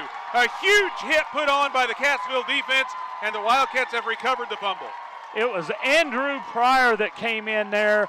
He got to the quarterback just in time before he could deliver the pass. He dislodged the football, and the Wildcats able to come up with a big stop. They'll take over first and 10 at their own 48-yard line. Second turnover of the day against the Titans. One interception and now a fumble, and it's Cassville football. First and 10 Wildcats. Cooper and White split out wide to the right. Bates takes the snap, gives the ball to Freddie. Freddie running hard, takes it off left tackle, across the 50 into Titan territory, down to the Trinity 49. Wrapped up on the play by Scott Preston. Preston there to make the hit near the line of scrimmage, but good forward progress for the Wildcats as it's a pickup of nearly 4 yards. Yeah, they give him the 48 of Trinity, so it is a gain of 4, and it'll bring up second down and 6. We're down to 4.5 left to go third quarter. Wildcats leading 7-0. This time Mower and White go wide to the right side. They keep the backfield split behind Bates. Blitz coming from up the middle, and the blitz gets to the ball carrier as Trinity came with everyone that time, and Bowen Freddie hit at the 50-yard line for a loss of 2. Tyler Hibbler there to make the hit at midfield. A good solid tackle. A loss of 2 brings up third down and 8. So Cassville converted their first third down attempt of the second half. We'll see what they can do on this one. So far on the afternoon, they are 2 of 6 on third down conversion tries. Third and long here for the Wildcats, the ball right at midfield. Bates gives it off to the first man through, and the helmet comes off of Zach Kanan, but he hangs on to the football and takes it down to the 44-yard line. Good hard run. Kanan lost his helmet but hung on to the football. It's a gain of 6. It'll bring up 4th down and 2 as the Wildcats have it at the Titan 44. Reese started out on the field, and now looks like offensive coordinator Clay Weldy going to be sending in a play. So Cassville right now appearing to go for it on 4th and short. They're going to have to hustle here as the play clock's inside 10 seconds. Yeah, sometimes you can try to get out there and make the defense jump, but this time with the play clock expiring, they're not going to be able to do that. And Bates takes the snap, gives it off to Ferris, and Ferris has the first down as he's inside the 40, takes it down to the 35-yard line. Finally tackled by T.J. Rush, but not until the Wildcats have the critical first down as it's 1st and 10. Cassville at the Titan 35, and the clock rolls with 2:35 left here in the third quarter. Wildcat first down brought to you by Cassville Sears Hometown Store, where you'll find everything you need for your home and outdoor space, and all at great prices. The support of their friendly and knowledgeable staff there to back up your purchases. 1st and 10, Wildcats at the 35 of the Titans. A hard run by Ferris, only his second carry of the day, but it picks up 9 yards. Bates this time fakes the handoff and pitches it out to Freddie. Freddie's got the sidelines, and he's inside the 25 and finally forced out of bounds just before he could get to the 20. That's going to be good for another first down, brought to you by Cassville Sears Hometown Store, 99 Highway 37 South. Wildcats have run that play twice today and have had success both times. That time, good hard run by Freddie, who was finally pushed out of bounds by Chris Moore. But the Wildcats have it all the way down to the 21. And now look, Sammy, the wind really whipping now as leaves coming through the sky. And the wind kind of shifting as well. Yeah, those gusts they were forecasting are finally getting here. Ferris gets the call on first down, and he is trying for second and third effort yardage. Jericho Ferris, a strong run, takes it inside the 20, maybe down to the 19. Credit the tackle to Jeremiah Jones, a gain of maybe a yard. 2nd down and 9, and the clock continues to roll here. Wildcats looking for a big score here. If they can make this a 2-score game going into the 4th quarter, Sammy, that would be huge. We're down to 95 seconds left to go here in the third quarter. Cassville on top 7-0. Facing 2nd down and 9 from the Titan 20. Reese and White go to the left. Now Barbie, the tight end, sets up on that side. They try to give it to Ferris, and now it looks like he and Bates are fighting over it, and it looks like Jericho Ferris ended up with the football, and the pile pushes forward down to about the 18 for a gain of 2, and it's going to bring up 3rd down and nearly 8 to go. Jeremiah Jones there for the tackle again. Deontay White helped out on the play.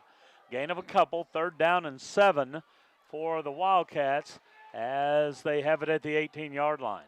Under a minute to go now here in the third quarter. Cassville with a 7-0 lead. Telling you, I think it's going to be a run to the right. I think they're going to try to get it between the hash marks here, Sammy. Ferris and Freddie, the ball carrier, split behind Bates, and Freddie runs into Bates, then gets the handoff and fights his way down to the 16 for a gain of a couple. He was knocked down on the play by Jalen St. John, a 6'6", 302-pound senior. 4th down and 5, and they're going to let this run down, I think, and they're going to call a timeout at the end of the quarter here to set up a field goal attempt. Yeah, the play clock still has over 20 seconds, the game clock under 10, so they're going to let the third quarter expire? Or no, they are not. They're going to call a timeout here, so they still have the wind at their back here and try to set up a field goal attempt. He was wanting a few more seconds, I think, to tick off the clock. Coach Parnell was trying to get it down to about 2, and they called it with a little less than 5. But now, you know Reese better than I do. I've seen him kick, and he's a great kicker. I don't know if he likes the left hash mark better or down the middle. I was a little bit surprised that they didn't run the ball a little more to the right to get in between the hash marks. The ball just inside the left hash mark right here. Well, with a right-footed kicker, you'd think they like the left hash better because they can kick at it. But we've seen him make 2 long field goals from the opposite hash mark, kicking across his body. So we've also seen him miss one from that way, too. So maybe he likes it better from this Well, hash. the wind is really at his back at this angle here. So a big kick here for Reese as he's putting the tee down at the, one is that, Sammy, the 23. So a 33-yard attempt upcoming. So here we go, out of the hold of Devin Bates, a 33-yard field goal attempt to make it a 2-possession lead.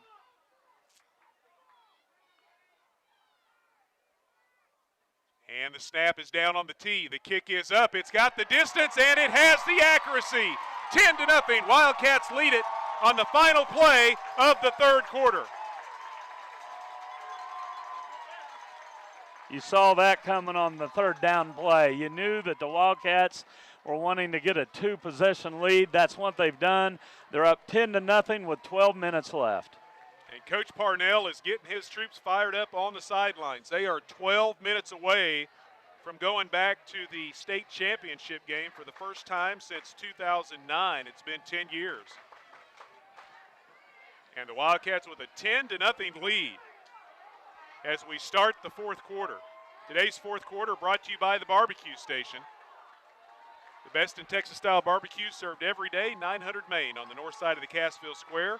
They're open Tuesday through Saturday, 11 to 8. You can also call them for all your catering needs, 847-0470. That's the Barbecue Station, 847-0470. 10-0 Wildcats as we head to the fourth. The Wildcats will be kicking into the wind now. Wildcat kickoff brought to you by Baywash Car Wash with the all-new IQ Soft Cloth Automatic, featuring custom wash technology, giving you the perfect wash every time. A clean car is a happy car, and that's what you'll get at Baywash. Well, big play there as Cassville goes up by 10. Now they put it on the defense. The defense has played so well throughout the first 3 quarters. They need a couple more stops, Sammy, to allow this team to go to the finals. And now in the fourth quarter, Trinity will have the wind at their back. And we've already seen that Chris Cotton has a strong arm. It's not been very accurate today, but it has been very strong. He's going to do a pooch kick here, isn't he? And the wind has blown the ball off the tee once again. That's what he's going to do, though, isn't it? It's going to be a pooch kick because he's not going back. He's going to put this up in the air. Watch this. Yeah, because Trinity has got their deep men all the way at the 20-yard line. They're not expecting a deep kick as well. And it's fielded at the 30 and returned only to the 32. A good job by Malcolm Harvey to receive that. Kicking into that wind, it's kind of dicey. And good coverage there by the Wildcats as the Titans will take over 1st and 10 at their 32.5-yard line. Well, it took a while for the wind to get here, but it has now finally arrived. Yes, it has arrived with a vengeance. We got leaves blowing around, the flags on the goalpost, and the Stars and Stripes at the north end zone, whipping around the flagpole. Chris Cotton looking to throw with the wind at its back, and he launches one down the middle of the field. The defensive back had slipped and fell, and the ball goes way over the head of the intended receiver, Malcolm Harvey. Okay, I think the Wildcats got away with one there. It looked like a defensive end had jumped into the neutral zone, but no flag coming out. The tackle saying, what's the deal here? He's wanting a flag. They did not get one, and it's 2nd down and 10. Yeah, I think that time that Chastain might have got in just a little bit early, but no flag. 2nd down and 10 for the Titans. Again, today's fourth quarter brought to you by the Barbecue Station, the best Texas-style barbecue this side of Dallas, right here in the Ozarks. Come on in and enjoy great barbecue, 900 Main on the north side of the Cassville Square. 2nd down and 10 with 11:52 left to play. Cassville leading 10-0. Snap goes back to Cotton. Inside handoff goes into the hands of Palmer, and Palmer's got nowhere to run with the football as he is stacked up. He pushes forward for a pickup of 1.5 yards, maybe. Kanan and Olbert's there to make the tackle. As you said, a gain of 1 yard. It's going to bring up 3rd down and 9 for the Titans as the clock rolls with 11:25 left here in the fourth quarter. So another big third down play, and it seems like we're saying that on every possession, and it doesn't matter who has the football, as the defenses have been getting the job done today. But Cassville has finally broken through here in the second half. A touchdown and a field goal, and they lead it 10-0. 5 receivers. And a flag before the snap of the football and a penalty against the Titans. They had 5 receivers in a slot. They had 12 guys on the field. Well, that's the reason they had so many guys out there. Yeah, somebody was going to get open. But there were 12 guys. I counted real quick, and one guy was trying to sneak off, and he was the 12th man. So they back him up 5 yards to the 29. That's the 4th flag against the Titans today for a total of 20 yards. Boy, and they've been killers too, Sammy. They have really hurt this team. So 3rd down and 14 now for Trinity. They still send 5 receivers, but they don't have that slot anymore. He must have been the extra. He must have been the extra guy. Man goes in motion. Cotton looking that direction, throws underneath. The catch is made by the motion man, James Frenchie. He takes a lick and is knocked out of bounds, shy of the first down marker, as the catch is made out at the 40 for a gain of 11, and that comes up about 3 yards short, and it'll bring up 4th down. Big hit by Brett Cooper there to knock Frenchie out of bounds, and it's going to bring up 4th down and a long 3, the ball resting right at the 40-yard line. This could very well be the ball game. Well, there's a lot of playing left to do here, but boy, it could go a long way for the Wildcats if they can come up with a stop. 3 receivers right, 3 receivers left, and now they bring a man in motion. Cotton has time to throw, starts to dump it off, and now he loses the football, and they call it an incomplete pass. It almost looked like a fumble as he started to throw the ball, and I believe it was Andrew Pryor stepped up right in his face, and he tried to pull it back, and the ball came out as his hand was going forward, and Cassville takes over on downs. And you can just tell by, looking out onto the field that some doubt is starting to creep into Trinity Catholic at this point. Down by 10 points, and now the Wildcats with a short field as they have it at the 40-yard line. 1st and 10 Wildcats. Twin receivers to the left, split backfield behind Bates. Trinity putting a whole bunch of guys up in the line of scrimmage, and there goes Freddie. Freddie taking on contact and powers his way down to the 35. He was knocked down on the play by Tyler Hibbler, but not until he picked up 5 yards, and now Cassville working ahead of the sticks. 2nd down and 5. They have it at the Titan 35-yard line. And that's one thing with Trinity putting so many guys up on the line of scrimmage, is Cassville is able just to break one through. There's nobody back there, and that time Freddie almost had the edge, but a good tackle made by the Titan corner stopped him for a gain of only 5. Wonder if we'll see that option play one more time here. All 11 defenders up within 5 yards of the line of scrimmage for the Titans. Talk about stacking the box. Cassville gives the ball to Freddie, bounces it outside, trying to split a double team, and he is hit and stopped at the 34 for a pickup of 1. It'll bring up 3rd down. Hibbler and Mower there to make the tackle for Trinity. A gain of a couple. 3rd down and a long 3. The ball resting just outside the 33-yard line. And the Wildcats need to get to the 30, so a couple of downs here to get a big 1st down. Play coming in from the sidelines. Drake Reese relays it to the quarterback, Devin Bates. Cassville just 1 for 3 on 3rd down conversion tries here in the second half. Twin receivers to the right, split backfield. Bates is going to keep it himself, and he is hit and wrapped up and dropped. Good tackle. One of the interior linemen right there reached out and wrapped an arm around the Cassville quarterback and slung him to the ground. It was Jalen St. John, 6'6", 302, and he kind of took the Wildcat quarterback and just kind of threw him down like a rag doll that time. Loss on the play of about a yard. 4th down for Cassville. Yeah, they were trying to run the option to the short side of the field, but he grabbed a hold of Bates and did not let him get to the edge. So 4th down for Cassville.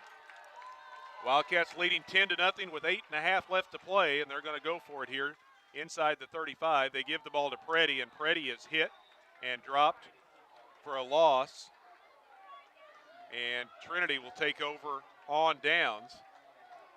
Jalen Riggins along with Deontay White there to make a big hit as the Titans were really selling out on defense. Cassville comes up short, and the Titans will take over at their own 35-yard line.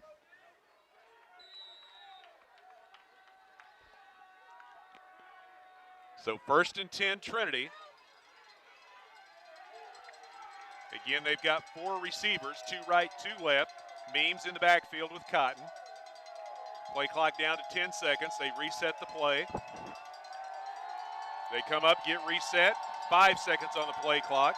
3. Now they take the snap, hand it to Means. Means starts to go outside and then decides to freight train right up the middle, takes it across the 40 out to the 42, picks up about 7 or 8 yards. Prior there to make initial contact, he was helped by Zach Kanan. A gain of 7. 2nd down and 3 for the Titans. 8 minutes left to play in the 4th quarter. Cassville leading 10-0. 2nd down and 3. Pass out to the side, and the catch is not made as James Frenchie may have took his eye off the ball. Brett Cooper and Bowen Freddie were both closing on him, and he did not get the ball wrapped up and secured, and before it got deflected away, and it'll bring up 3rd down. Tell you what, Cooper plays big for 5'8", 155. He's put on some pretty good hits today, and that time he was able to jar the ball away from the would-be receiver, bringing up 3rd down and 3. And with the play clock down to 10, Trinity re-huddles. They're going to have to hurry. Play clock down to 5. Down to 3, the snap with 2. Cotton, straight drop, only a 3-man rush. He's got time, now pressure coming, and he has to elude that. Loses the football and is able to dive back on top of it, as that time it was Jaden Rybert getting to the quarterback. He dropped the ball but picked it back up back at the 34. Yeah, he went down to the ground and he kind of used that hand to balance himself, and when he did, the ball came loose. At that point, he was probably actually down when the ball went down, and it'll bring up 4th down and long, and all the while the clock continues to roll here. 7:30 left in the 4th quarter. The Titans will go for it on 4th down and 12. It was a loss of 8. Cotton again with time with only a 3-man rush, launches it down the middle of the field and no one there. The 2 receivers were both going down the slots. He threw it kind of in between, thinking one was going to turn one way or the other. Neither one did, and Cassville once again holds on downs. Yeah, that ball went in between the 2 deep receivers and fell harmlessly to the ground, and Cassville continues to pitch a shutout here. And remember that this team in their last 4 games has scored 42, 49, 28, and 26 points. And here Cassville putting up a big goose egg right now. 1st and 10 Wildcats at the Trinity 34 with 7 minutes and 15 seconds left to go in the ball game. Wildcats leading 10-0. Bates fakes the handoff to Kanan. Or nope, he did hand it off. It looked like he was trying to get it back. Boy, sometimes those running backs just don't want to give the ball back to their quarterback. Right. That makes about the 2nd or 3rd time today. It looks like Bates is wanting to pull it back, and they just wrap it up and take off with it. And Kanan takes it down to the 31 for a gain of 3. I tell you what, the Wildcats just need to hang on to the football at this point and not risk any fumbles. They have a 10-point lead with 6:50 left in the ball game, and face second down and about 8 as they have it at the 31-yard line. And that carry unofficially puts Kanan over 100 yards rushing here on the afternoon. They're getting the yard marker reset over there. It's not wanting to stay locked up. It keeps switching back to 1st down, so. Well, we don't want a 5th down play. No, we don't want one of those. And it looks like the officials are going to call a timeout here while they work on the equipment over there on the chain gang. Now they've got it. Now we're going to reset the play clock to 10 seconds, I think is what he's wanting. They've got it locked up now. It's 2nd down and 8. Line of scrimmage, the Trinity 31-yard line. 6:33 left to play. Cassville leading 10-0. Again, today's 4th quarter brought to you by the Barbecue Station, where one bite will put them at the top of your list of favorite places to eat. 900 Main on the north side of the Cassville Square. Trinity showing blitz again. Here they come, and they hit Freddie right as he gets the handoff. Boy, you saw that one coming as Tyler Hibbler, he was inching up closer and closer, and he split the gap and got to Freddie right as he got the football. Hibbler has played a great second half on the defensive side. Number of times he's come in there on the blitz. That time he timed it perfectly, and a loss on the play of a couple brings up 3rd down and 10. They're back to the 34 where they started from. And Cassville patiently letting as many seconds tick off the clock as possible. Play clock down to 12.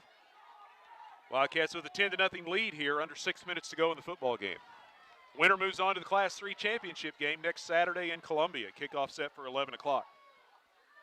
Bates this time going to keep it, run around the left end. Had a hole for a moment, but then once again, just like earlier in the game, the little seam that looked to appear closes quickly. Bates is able to get down to the 29 for a gain of 5. And a quick timeout by the Titans. That's their second used timeout, leaves them with 1. And the Wildcats will face 4th down and about 5 here as they have it inside the 30-yard line. Again, the winner of this game will advance to the Class 3 title game and take on the winner of the game being played today between Odessa and Kennett. And right now, Odessa leading Kennett 17-0. And Webb City has a 21-0 lead over Ladue. That's in the Class 4 semifinals. That game being played up in Webb City today. Odessa, I believe the number 2 ranked team in the state. Yes, number 2 in the state in Class 3. Blair Oaks was number 1. Cassville beat them last week. Trinity is ranked number 4 going into the playoffs. Cassville was 10, and Kennett 5. Those were the 4 teams left playing today, and Odessa leading Kennett right now late in the second. They're playing at Kennett, right? Playing at Kennett. Home of Cheryl Crow, Kennett, Missouri. That's right. Yeah. Little known fact. Never know what you'll learn in a football broadcast. Little trivia thrown out there. All right, 4th down and long. Bates going to DJ White. One-on-one coverage. And a flag is thrown as Chris Moore reached back and got a handful of DJ White's jersey as the ball was caught up in the wind, and DJ White trying to get back to the ball as he realized it was going to come up a little bit short. And Moore grabbed a handful of his jersey, and it will be a 1st down for the Wildcats. And, you know, Sammy, I was thinking at the timeout, why wouldn't you try a pass on 4th down if it's intercepted, if it's incomplete? You know, picking it up on the ground, not very likely on 4th and 7. And that time, one-on-one, White against the defensive back. And as you said, he was trying to get back to the ball because it was held up in that strong wind. And the defensive back didn't turn around and find the ball. And because of that, he's whistled for a key penalty here. And now the Wildcats get a fresh set of downs inside the 15-yard line. Wildcat 1st down brought to you by Cassville Steers Hometown Store. Brand name appliances, power tools, lawnmowers, fitness equipment, and much more. Come by and get to know them. 1st and 10 from the 14. Split backfield behind Bates. Gives the ball to Freddie. Freddie hit right as he gets to the line of scrimmage. Picks up maybe a yard down to the 13.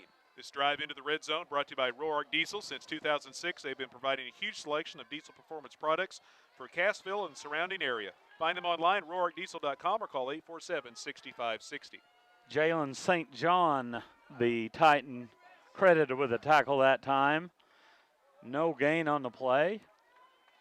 Clock continues to roll as we hit the 5-minute mark here in the 4th quarter. Cassville on top 10-0. 2nd down and 9, Wildcats from the Trinity 13.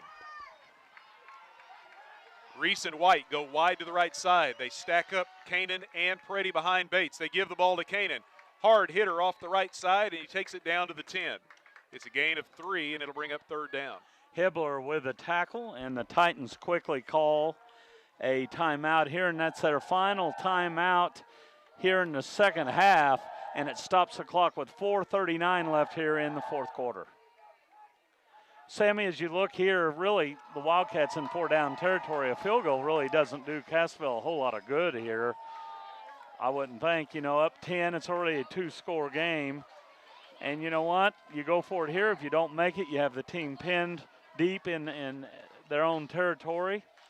So we'll see. I'm thinking the Wildcats here in 4-down territory. Yeah, because it's going to take 2 touchdowns to beat you, whether you kick the field goal or not. So Now, granted, they would have to secure the extra point after the second touchdown. That's true. If they were able to do that. And we have seen that their kicking game hasn't been the most prestigious. It is suspect.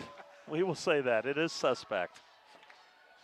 Well, the timeout on the field brought to you by Superior Metal. If you're looking for a steel building shop or roof that will defend against the elements, or for any of your roofing and storage shed needs, check out Superior Metal, Highway 76 south of Cassville. I tell you what, once almost as intriguing as watching this game is watching this booth to my right. These guys are great. I don't think they could be more nervous. It looks pretty tense in there right now. Doesn't it? We've got pacing going on, chewing of the fingernails, knuckles to the chin. Here we go, third down, and Cassville looking to run the ball. Freddie is double-teamed back at the 15-yard line.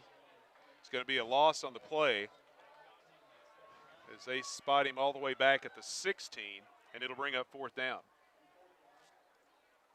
Well, as I say that, now here comes the field goal team. And this will be an adventure kicking into this wind, too. Yeah, because it's out of the southwest, which coming out of that south end zone is almost like a crosswind. They'll put the tee down at the 23, so this is a 33-yard field goal attempt into the wind. So here we go. Snap back, ball on the tee. The kick is up. It's got plenty of leg, and it's hooking back into the uprights, and it is good. Boy, Drake Reese kicked that one right at the right upright, and the wind pushed it right back between the two goalposts, and it is good. 13-0 Wildcats. That looked like one of your wedge shots, Sammy. Got that thing up in the air, and boy, it just curved back in beautifully. It didn't hook as much as my wedge shot does. It would have had to draw a lot harder to the left. Well, ironically, that's Drake's second 33-yard field goal today, and he gives Cassville a 13-0 lead. So Cassville has had the ball 5 times here in the second half. They've scored on 3 of them after neither team scored in the first half. And the Wildcats extend their lead, 13-0 with 3:50 left to go. The Wildcat field goal brought to you by Crowder College. Find them online at crowder.edu for class and enrollment information. And now Drake Reese will kick it off into that wind. The Wildcat kickoff brought to you by Baywash Car Wash in Cassville. A clean car is a happy car, and that makes you feel good. You know what? He boomed that kick, and it cleared the crossbar by about 2 yards. I mean, he took everything he had in that right leg. This is a high short kick fielded back at the 15. He drops the football, picks it back up, reverses back inside the 10, trying to get to the far sideline and turn it upfield, and he is not going to get there. He has dropped the return man back around the 10-yard line, ran a long ways for little to no yardage, and the Wildcats have the Titans pinned deep in their own territory. And that was somewhere between the pooch kick and a deep kick, and really put in a very good spot for the Wildcats. And as you said, the return man dropped the ball and tried to reverse field, and you just can't do this against the team speed of Cassville. And now the Titans have it deep in their own territory near their own 10-yard line, down by 13 points. No timeouts with 3:40 left to play. We've got a new quarterback back there. It's Frenchie. We saw him a little bit in the first half running out of the Wildcat, and he's looking to throw. Over the middle he goes. The catch is made by Cannon, and as he goes up over the top of the defensive back and hauls it down out at the 30-yard line. First down for the Titans. Boy, good throw from Frenchie that time. Cannon went up high to get it. Double team there, knocked down immediately. Nice gain of 20 yards, however. 1st and 10 Titans. So Frenchie stays in there at quarterback. He's a senior. And again looking to throw the ball. Checking to his left, now back to the right. He launches one down the middle. Preston is there, but the ball is overthrown. Jericho Ferris with the coverage for the Wildcats. Yeah, Reese back there as well. A good ball from Frenchie, but he just overthrew his receiver. Stops the clock with 3:12 left here in the fourth quarter. Titans will have it 2nd down and 10. Boy, and Scott Preston, 6'4", 230. He can run for a big man, and he got way downfield on that one. Yeah, he did, but I think he's gassed, Sammy. He's heading to that far sideline as he takes himself out here on 2nd down. Well, that's okay. They bring in Jeremiah Jones. He's 6'5", 190. Yeah. Tripp receivers to the left. Frenchie looking that way. starts to throw, and now he's looking to run. No one open. Frenchie scrambling to his right and misses the intended receiver down the far sideline. He did have a man break open. Jeremiah Jones was open at the Wildcat 40, but couldn't get his eyes to him. Threw instead to the right side. It falls incomplete, and it'll bring up 3rd down and 10. 3:04 left to play here in this football game. Cassville leading 13-0 over the Trinity Titans. 3rd and 10 at their own 31-yard line. After a big pass completion, got them out of the hole. Now they've had 2 misfires throwing the football. And now facing 3rd and 10. Cassville again coming with a 3-man rush. Frenchie sets up in the pocket, rolling to his left. No one open at the time. Now he sets the feet and lets one fly. He's got 2 receivers down there, and I believe that time Malcolm Harvey kind of lost it in the sun because it looked like he had a shot at it, and then he gave up on it. He did, and 2 receivers back there, 3 defenders. So the Wildcats stayed at home there. Devin Bates was helped out by Brett Cooper and also Jericho Ferris. 3 guys back there to cover the 2 Titans. Brings up 4th down and 10. And the clock stopped with 2:55 left here in the 4th quarter. Yeah, Demetrius Cannon was one of those receivers, 6'3", 210. He's been one of their primary weapons through the regular season. He's been held to 1 catch today. So 4th down, here comes the rush, trying to get to Frenchie, and Frenchie recognizes it. He's going to run with the football, but he may have been dropped shy of the 1st down. No, he's got it, Sammy. Did he get with the stretch? He did. Yeah. Boy, he stretched out with the football and picked up the 1st down. Great effort by James Frenchie to move the chains. Got it by about a foot, so the drive continues. That keeps the Titans' hopes alive for now. Frenchie with time, back to a 3-man rush for Cassville. Frenchie trying to direct traffic. Now he lets one fly, and it goes out of play. The secondary and the linebackers of the Wildcats doing a great job right now. And not a very sophisticated pass route there, as 5 receivers just 1 stayed short, 4 went deep. Good coverage and forced the Titans to throw the ball away, stopping the clock with 2:31 left. 13-0, Cassville with the lead. Trinity facing 2nd down and 10 at their own 41. The winner moves on to the championship game next Saturday in Class 3 up at Faroe Field in Columbia. Frenchie sets the feet, throws to the near side, and no one there. I don't know, he looked like he wanted to get it to Preston, but he overthrew him. The only other guy over there was Tam Williams, and the ball was thrown short of him. I think it was for Preston, and it got in a jet stream, Sammy, and just went out of bounds. The wind really blowing hard at the back of the quarterback that time. 3rd down and 10, so again, the Wildcats a couple of defensive stops away from wrapping this one up. Yeah, Frenchie has not been throwing the football today. He's been mainly a runner and a pass receiver, and now he's been put into the quarterback spot. So on 3rd and 10, Frenchie scanning down the field, rolling back to his right. Now the pressure coming from Olberts. Gets away from him and tries to loft one, and the catch is made at the Cassville 45. Nice job by Debo Cannon going up and catching the football, and then takes it down the sidelines for a 1st down. Frenchie with lots of time, as the Wildcats are only rushing 3 defensive linemen. Then linebackers came up at the end. But a good touch pass there by Frenchie as he was able to get it to Cannon for the 1st down. 1st and 10 for the Titans. They have it at the Wildcat 36-yard line. It's a gain of 23, and we're down to 2:11 left to play. The ball at the Cassville 36. Man comes in motion. That's Williams. And Frenchie scanning for a receiver once again. Cassville again only rushing 3, so he's got a little extra time. Now he's got to run with the football. He's inside the 35 and spun out of bounds at the 31. You know, that kind of looked like a game of dodgeball there for a second. You know how you get down in dodgeball and you only have one guy left, but he has all the balls in his hands and he's looking to hit somebody? That's Cassville was just kind of retreating and letting him go and letting the clock run, and finally he picked up about 6 yards and scampered out of bounds, bringing up 2nd down and 4.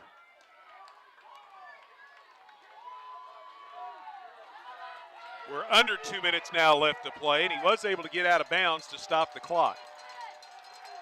So second and short. James Frenchie gets the snap. He's got 5 receivers, 4 of them on the right side. A flag comes out now. Frenchie lets it go, and it's incomplete. And we got a flag over here on the backside. We got to see what that's about.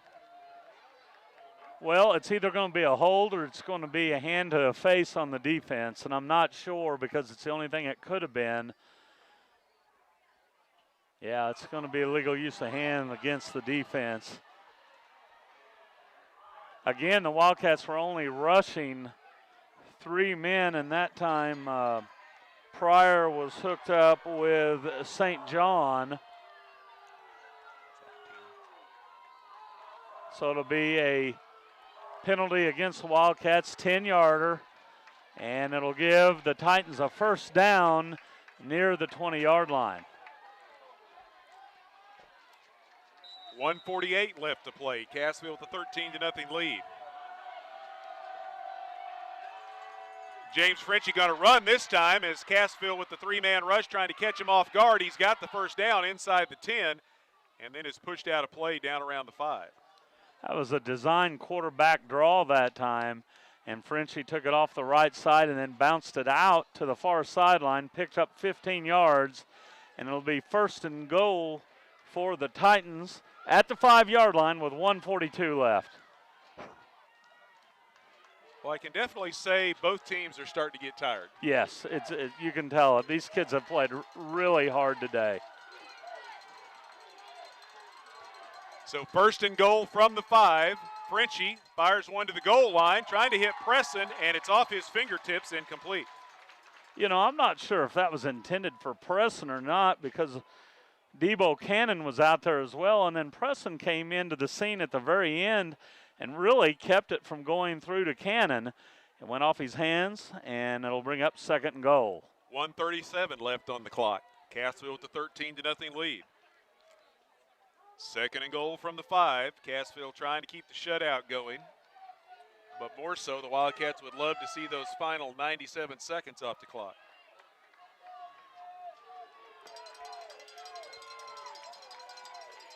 Trinity bunches 4 receivers. Nope, now they're going to go with 3 receivers over on the right side. Frenchie going to run back to his left, and now he lobs a pass, and he misses a wide open man in the end zone. They had one receiver way over here to the left. They overloaded everything to the right. All the focus was that way.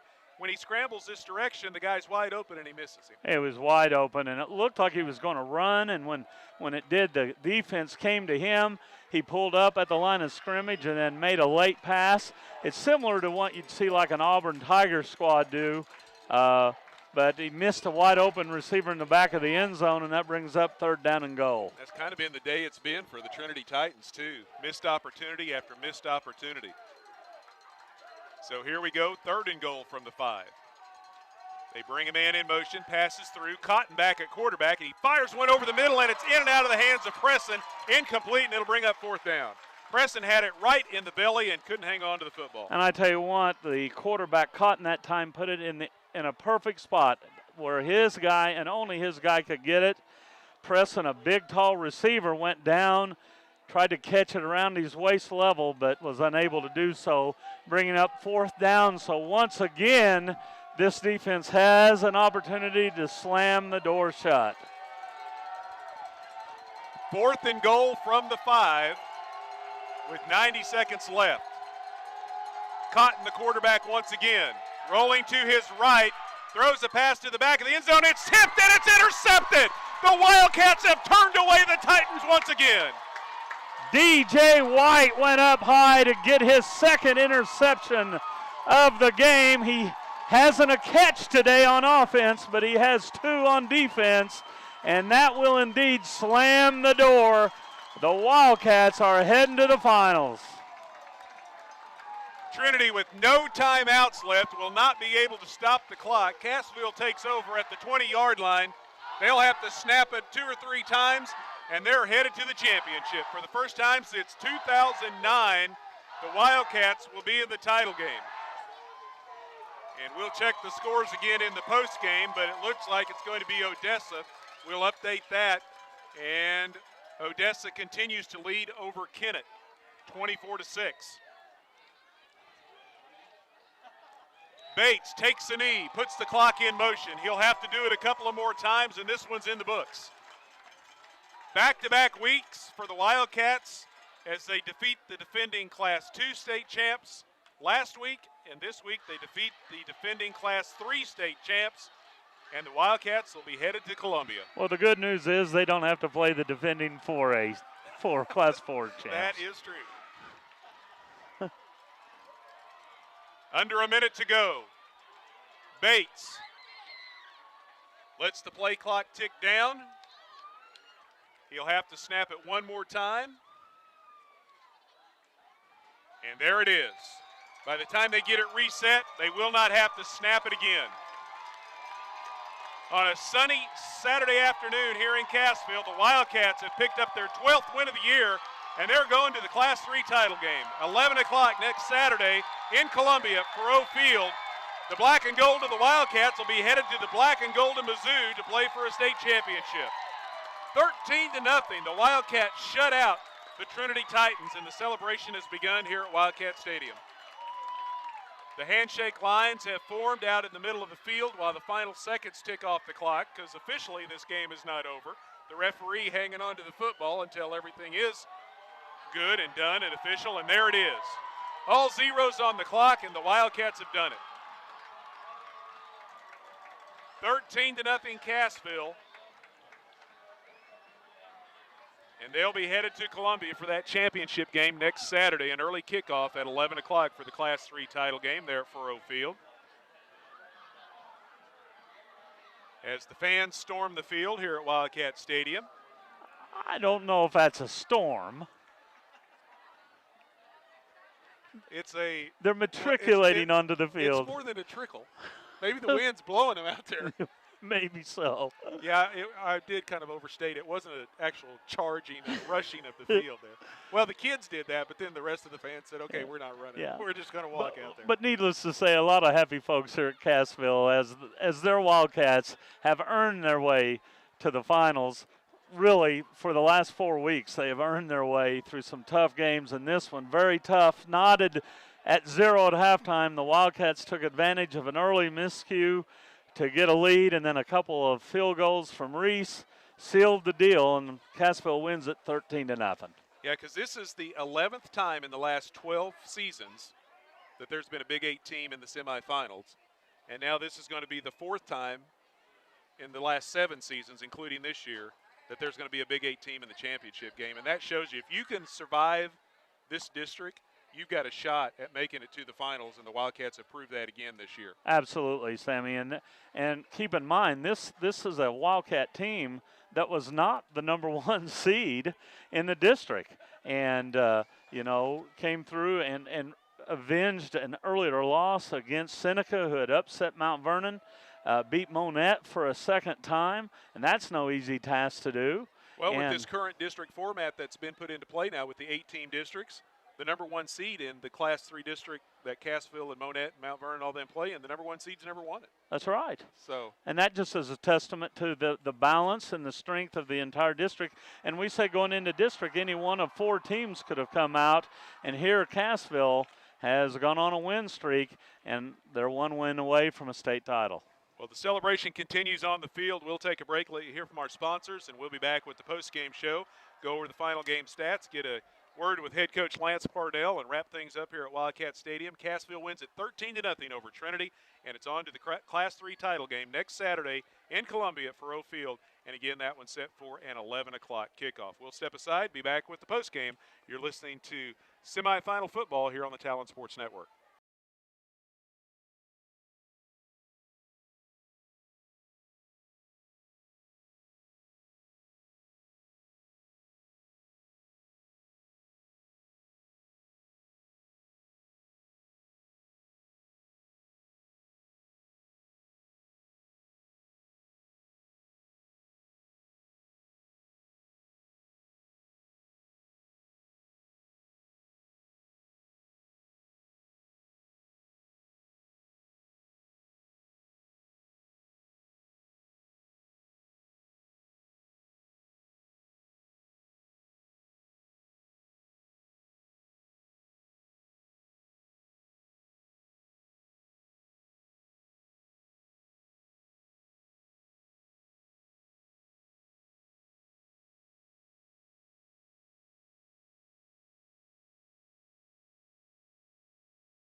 More important than ever in today's society, you can serve as a role model for others the next time you display good sportsmanship at a high school athletic event. Good sports are also winners and are vital to preserving our fine sports traditions. So the next time you attend a sporting event, remember to be a good sport and help rekindle the spirit of citizenship.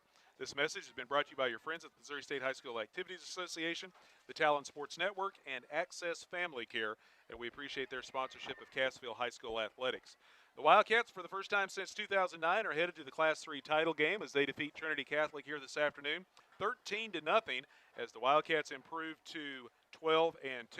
Trinity finishes their year at 9-4. The Wildcats and the Titans had a great defensive battle through the first half as we had a scoreless game at halftime. But my partner, Benji Finsky, has a scoring summary to go over as the Wildcats were finally able to get things, the ice broken, I should say, in the second half, and then they go on to get a touchdown and a couple of field goals.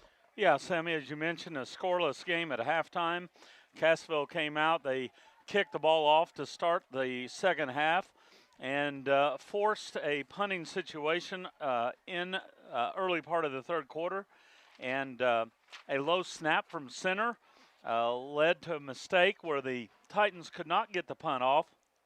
And the Wildcats took over first and goal at the 9-yard line. And 3 plays later, it was Devin Bates, the quarterback, a 1-yard touchdown run on a quarterback keeper. Drake Reese's PAT was good. And at the 7:47 mark of the third quarter, Cassville led 7-0. And it remained that way until the final play of the third quarter. Drake Reese connected on a 33-yard field goal with wind at his back. And as the third quarter expired, Cassville led 10-0. And that was a huge play because it gave the Wildcats a 2-possession lead. It stayed 10-0 until late in the fourth quarter with 3:50 left. Drake Reese connected on another 33-yard field goal, this one into a very strong wind, and he played it perfectly as he started it off at the right upright, and the wind curved it through. And at the 3:50 mark, Cassville led 13-0, and that's how it remained.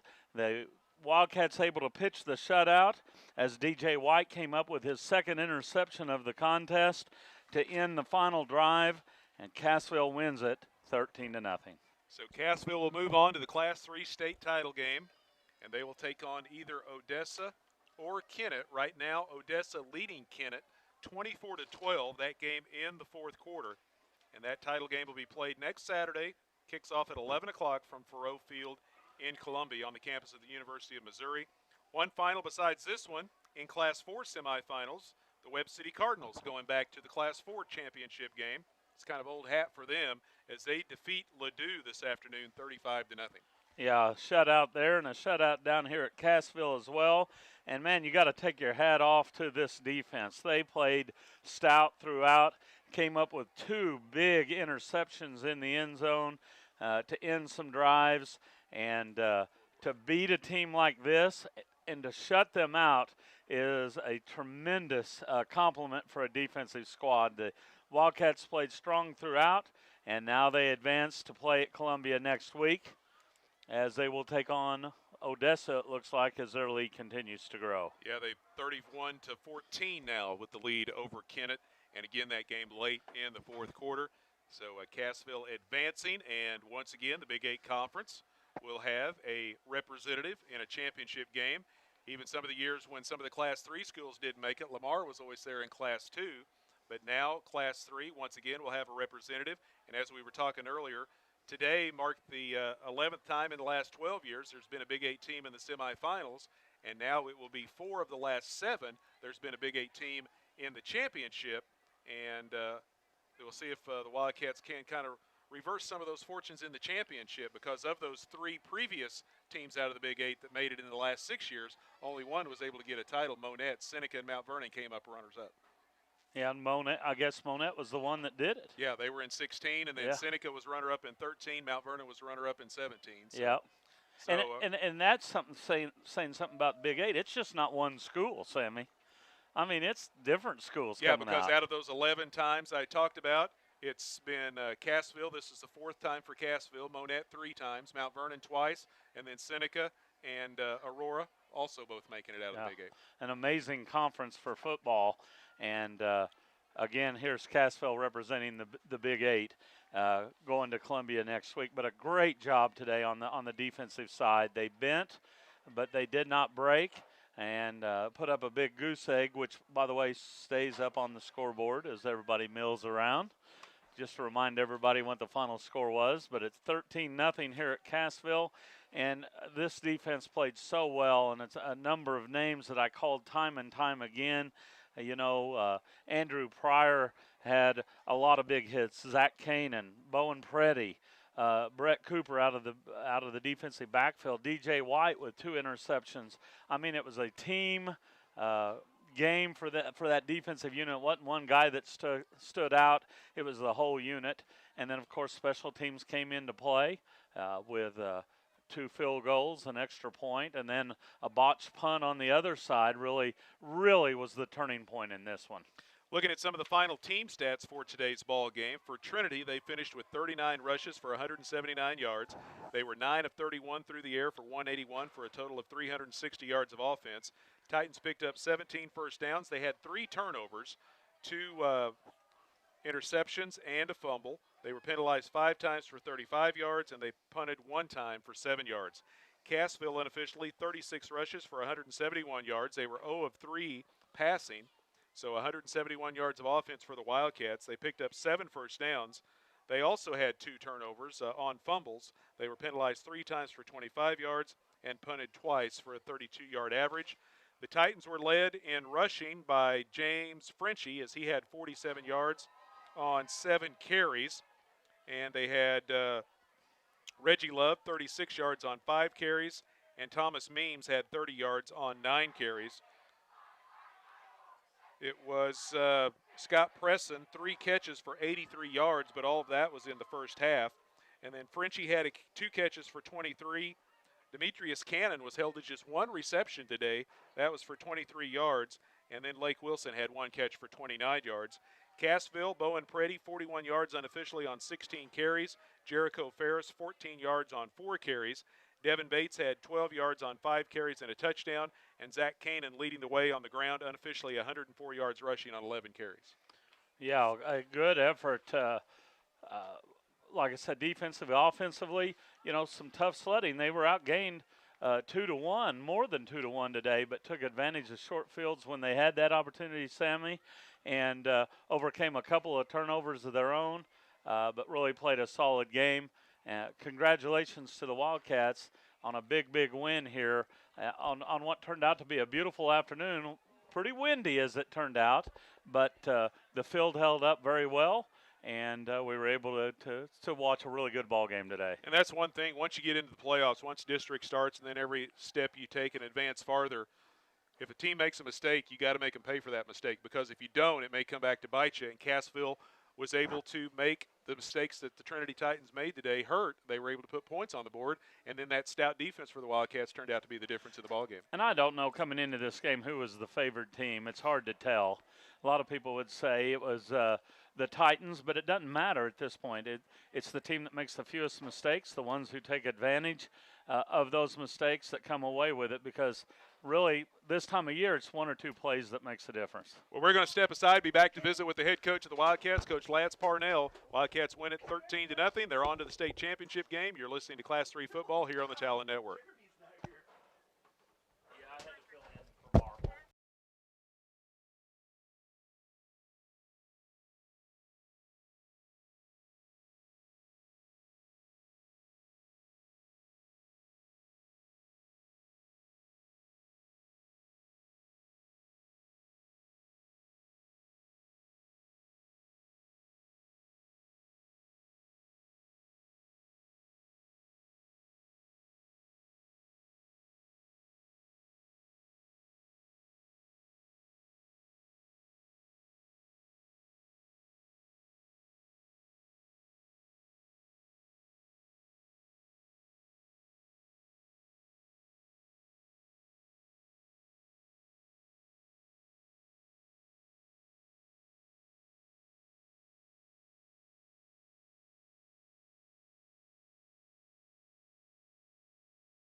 14-0 over the Trinity Titans, and now we're going to visit with the head coach of the Wildcats, Coach Lance Parnell. The post-game visit brought to you by the law office of John A. Leewright. They proudly support the Wildcats, and they want everyone to remember, if you don't talk, you may walk, and to call 417-847-2177. That's 847-2177. Well, Coach, congratulations. After 2 days of rain, the sun came out this afternoon, and it was shining on Wildcat Stadium, and the Wildcats pick up a huge semifinal victory. And for the first time since 2009, you're back to the championship. Thank you, Sammy. What a beautiful Saturday afternoon, and what a great high school football game. And it feels good to hear you say we're going back to a state championship game. What a series of back-to-back weeks. Last week, you go to Blair Oaks, eliminate the defending Class 2 state champs. They got moved up to Class 3. You beat them on their home field. Come home here today and knock off the defending Class 3 state champs. There's really good football in the state of Missouri, and I think we have, you go back even to our districts, our last four opponents have been really, really good football teams, and these kids have stepped up to every challenge. You go back, beat a very good Monette team in the semifinals, and you see a Seneca team in the district championship that had already beat us once, and then, as you mentioned, Blair Oaks and now Trinity. That's a pretty tough row to hoe, and these kids are battle-tested, and man, I'm so happy for them to get the opportunity to play another week of football and go play for a state championship game. What a battle through the first half of this football game, 0-0 at the break. That was a struggle in the first half all the way through. So proud of our kids' effort defensively. Had our backs to the wall 2 different times down here where they had it deep in our own. I think they had it inside the 5 once, and we came up with a stop and pick a ball off in the end zone.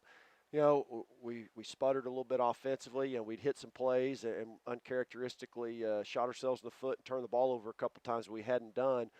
But good defensive football teams do that to you, and Trinity was that. They were big, physical, and fast, and we did just enough to find a way to win. Yeah, there in the first half, they controlled the time of possession, but the Wildcats were able to keep them out of the end zone. Now, like you said, unfortunately, you were unable to put points. You got it down inside the 10 the one time, and the turnover turned that one away. But then things kind of turned once the second half got going. You had the ball 4 times, or actually 5 times there in the second half, and you were able to put points on the board 3 of those times. And you had the turnover there early on in the second half, but sandwiched in between a touchdown and a field goal. And that field goal right at the end of the third quarter was huge in the aspect of this game to give yourself a 2-possession lead. Absolutely. And, we told our kids at halftime that, we didn't feel like we'd played very good football in the first half. We'd done some good things defensively, but we'd put ourselves in a situation we had our back to the wall that we didn't need to do.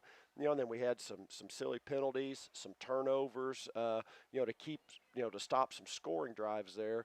I said we got 24 minutes to play better football, and I thought we did that coming out. The stop on the first possession defensively to start the third quarter, and then we force a bad snap on the punt.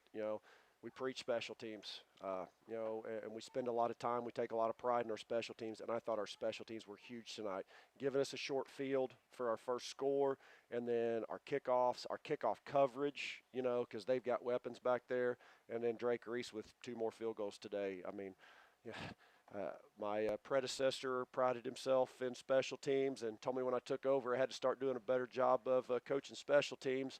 And, Dave, I think I listened to you, and I think we were a whole lot better on special teams tonight. Well, we knew coming in they were a big team. We seen the roster and saw all the weights, 280, 300, 300 plus. But once they got here, and you got to look at them, and this is a description you usually say for basketball season, but they had a lot of length too. They were tall and they were long, and that caused some problems in the first half. But in the second half, your kids were able to adjust to a lot of that. Well, we talk about it. Sometimes we're not the best starters, whatever. It takes kids a little bit to get in the flow of the game. I thought we did a better job of that tonight, but they've got athleticism, they had speed, and they were huge up front. And you can tell your kids that. You can put it in a scouting report until they truly see it and understand, coach in line, he does weigh 305, or he can run. And I thought they adapted to the game very well tonight, and I couldn't be more proud of the way we played up front defensively. That is a very good offensive line for Trinity. And, we played our 3-man front, 4-man front at times, and I thought our D-line played phenomenal. Yeah, because their receivers, they were all seemed like 6'3", 6'4". They were your defensive backs were giving up a lot of size to them, but your kids were technique and positioning were we're taking away their height advantage. Well, those are two things we preach in our program. Fundamentals day one and be disciplined. And I thought our kids played with great fundamentals tonight. They were in the right spot, and they played disciplined football all afternoon. And I thought that's what gave us the opportunity to win, or what came through with giving us the chance to win. Yeah, because we saw it several times here this afternoon. There was several times it looked like they were going at Brett Cooper because the receiver he was guarding was 8 inches taller than him, but he was doing such a great job getting in the right space, making the ball sail a little bit or knocking passes down. And then DJ White, 2 picks today in the end zone, both turning away drives. And that was another thing of him reading the quarterback, getting to the spot where he needed to be to make the interception. Yeah, and that's something we knew coming in. We had to stop the run game, and you saw it early. They were running their big backs downhill at us, and we had to make a little adjustment in what we were doing. They were getting us out on the edge, getting us outnumbered, so we had to go for the little tweak, go back to our 3-man front. Once we stopped that down, you saw in the second half they start throwing the heck out of it, and I thought our secondary did a phenomenal job coverage-wise, especially late when we understood what we had. We weren't letting things behind us and made some breaks on the balls. We did a good job getting some pressure on their quarterback. So just a great team defensive effort today. Yeah, the defense such an outstanding job because I got to see a couple of little snippets of film on them, and they're usually so much bigger than the teams they play, and that was the case here today. I think they kind of have become accustomed to just pushing people out of the way, and then those backs just run free, and once they get into space, they can cause havoc. But your kids up front were not only holding their ground, then your linebackers were coming up and making plays and not allowing those running backs to get out in open space. Well, we pride ourselves in being a physical football team, and we knew that we were going to have to be extremely physical today to give ourselves a chance to win, and I think our kids did that. I felt like we took the fight to them, and that was a big key in the ball game for us.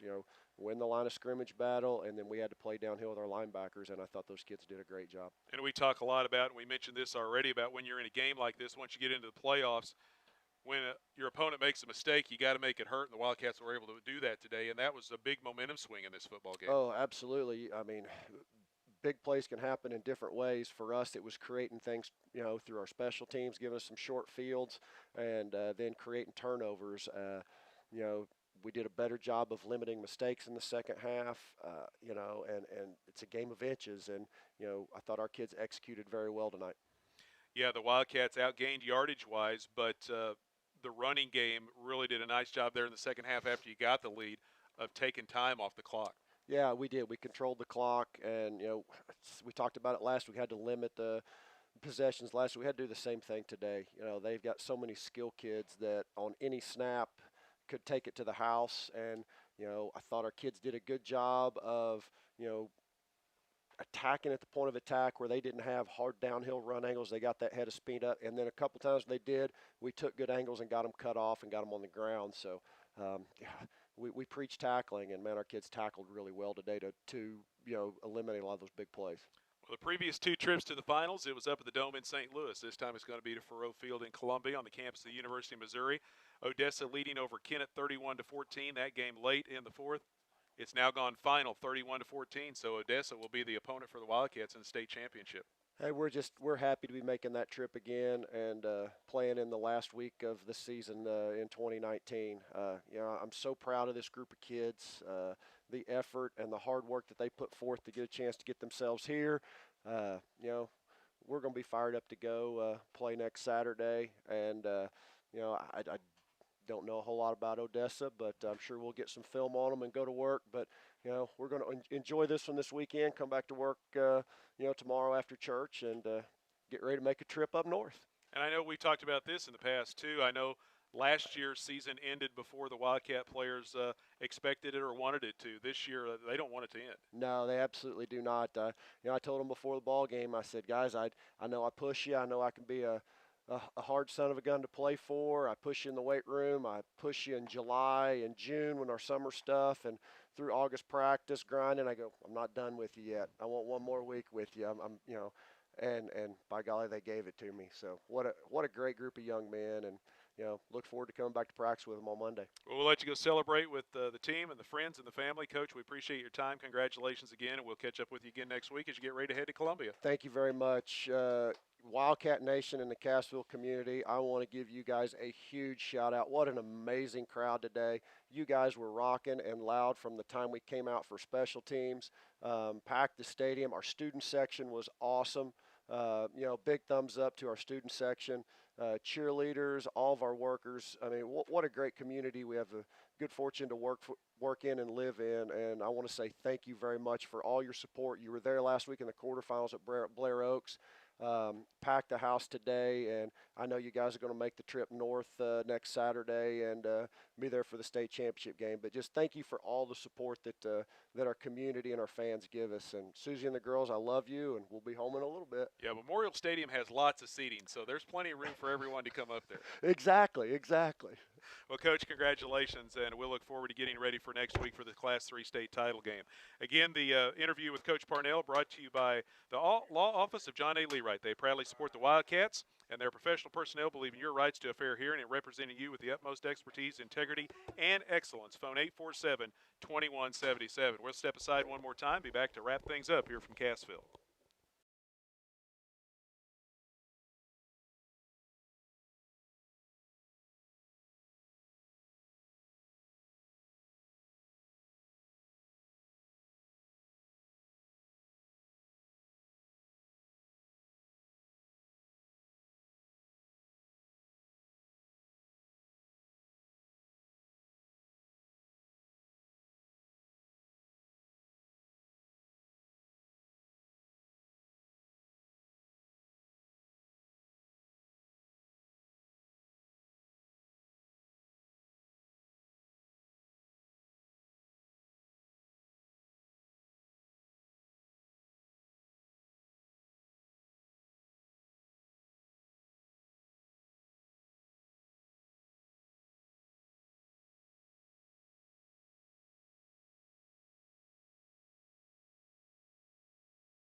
Wildcats win at 13-0 over Trinity Catholic, and it's on to the Class 3 title game for Cassville. They'll be taking on Odessa as Odessa wins. It's a final now as they knock off Kennett 31-14. That title game next Saturday from Faroe Field in Columbia. They're at Memorial Stadium on the University of Missouri Columbia campus, and the Class 3 championship game set to kick off at 11 o'clock. It's time to hand out our post-game awards. Our Wildcat Hard Hit of the Game is brought to you by B&K Auto Body, where fixing hard hits is their specialty. They use a Blackhawk frame rack and measurement system. They also do computerized estimates. B&K Auto Body, they work with all major insurances. Phone 847-3990. Our hard hit of the game goes to Andrew Pryor. He had a big hit in this ball game that not only brought down the ball carrier, but jarred the ball loose as well, and Andrew Pryor gets our hard hit of the game. Yeah, I think that's a great choice, Sammy. Pryor really lived in the offensive backfield much of the day and made really a number of big hits, but the one that came out as our hard hit of the game was the one where he did jar the ball loose. So congratulations to him on that play and for a really good ball game. Andrew Pryor, our hard hit of the game, brought to you by B&K Auto Body. They're experienced in fixing hard-hit vehicles like new again using digital imaging, a downdraft paint booth, and free computerized estimates. B&K Auto Body, phone 847-3990. Our Wildcat Player of the Game is brought to you by Fast Trip at 104 South Main in Cassville. Great prices and friendly service is what you'll find at Fast Trip. Stop by today, locally owned by Mike and Anita Carr. Our Player of the Game, we would like to, well, we contemplated giving it to the whole defense for the Wildcats. What an outstanding ball game. But DJ White, 2 interceptions, both to stop scoring drives as Trinity was inside the 10, looking to put points on the board. DJ White comes up with 2 picks that turned away the Titans, and he gets our player of the game. Yeah, one of those interceptions set the tone for the game because it was early in the contest, and one of them actually ended the contest as they had the interception in the north end zone late in the game.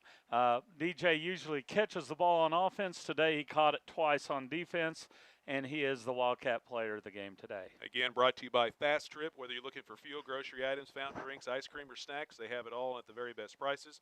Fast Trip, 104 South Main in Cassville, locally owned by Mike and Anita Carr. Well, that's going to do it. The stadium has now suddenly got quiet after a raucous and rowdy crowd all afternoon. And like Coach Parnell said, Cassville fans turning out in force. There was actually a few more Trinity fans made the long trip down from St. Louis than what I expected. That's a long ways. That's a 4.5 to 5 hour drive. But there were several of those folks, so we wish them a safe return back to the St. Louis area.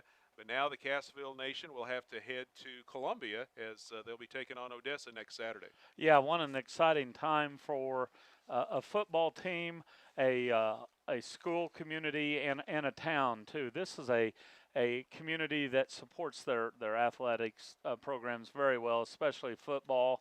And I know it's an exciting time for this community, and I'm sure there'll be loads of people in the stands next week, and a big caravan heading up from Berry County up to Central Missouri next Saturday.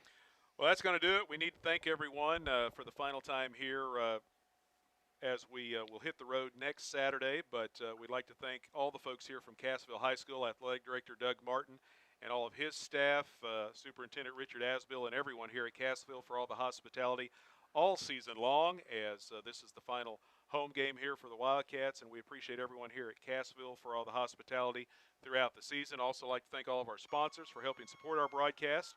Without them, we could not do what we do, and we thank each and every one of them. You'll hear them mentioned again here at the postgame wrap-up for helping get these games out on the airwaves, whether on WebTV or on the radio. We appreciate their support and sponsorship, and they'll be along with us again next Saturday for the championship game up in Columbia. Thanks to Todd Speakman for running the camera again for us today. Unfortunately, he will not be able to do that for the title game, as we'll have to do away with the WebTV as the Missouri State High School Activities Association sells out the rights to TV programming during the championship, so we won't be able to do the WebTV, but we will be on the airways for the broadcast on 97.7 FM and also streaming audio at KQMO 97.7 online. So there's still plenty of ways to keep up with the hometown Wildcats through the broadcast here through the Talent Sports Network. Yeah, it's not fair for Todd, but it's a rule that's been in place for a long while. Because they want to have their rights. Misha wants to have their rights to the contest. So. And it used to be Fox Sports Midwest carried the games, but now Misha has TV. And so they have their own TV network for the championships. I'd still rather watch Todd's. Sorry. So. He does a great job, and we appreciate his help throughout the season. And I'm sure he'll be along, but he just won't be. He'll be able to actually spectate and not have to be looking through a camera lens this time. Also, thanks to my broadcast partner, Benji Finsky, for setting in today. Jeremy Marple was off on a family get-together that had been scheduled for quite some time, and it just happened to hit right when the Wildcats make the semifinals.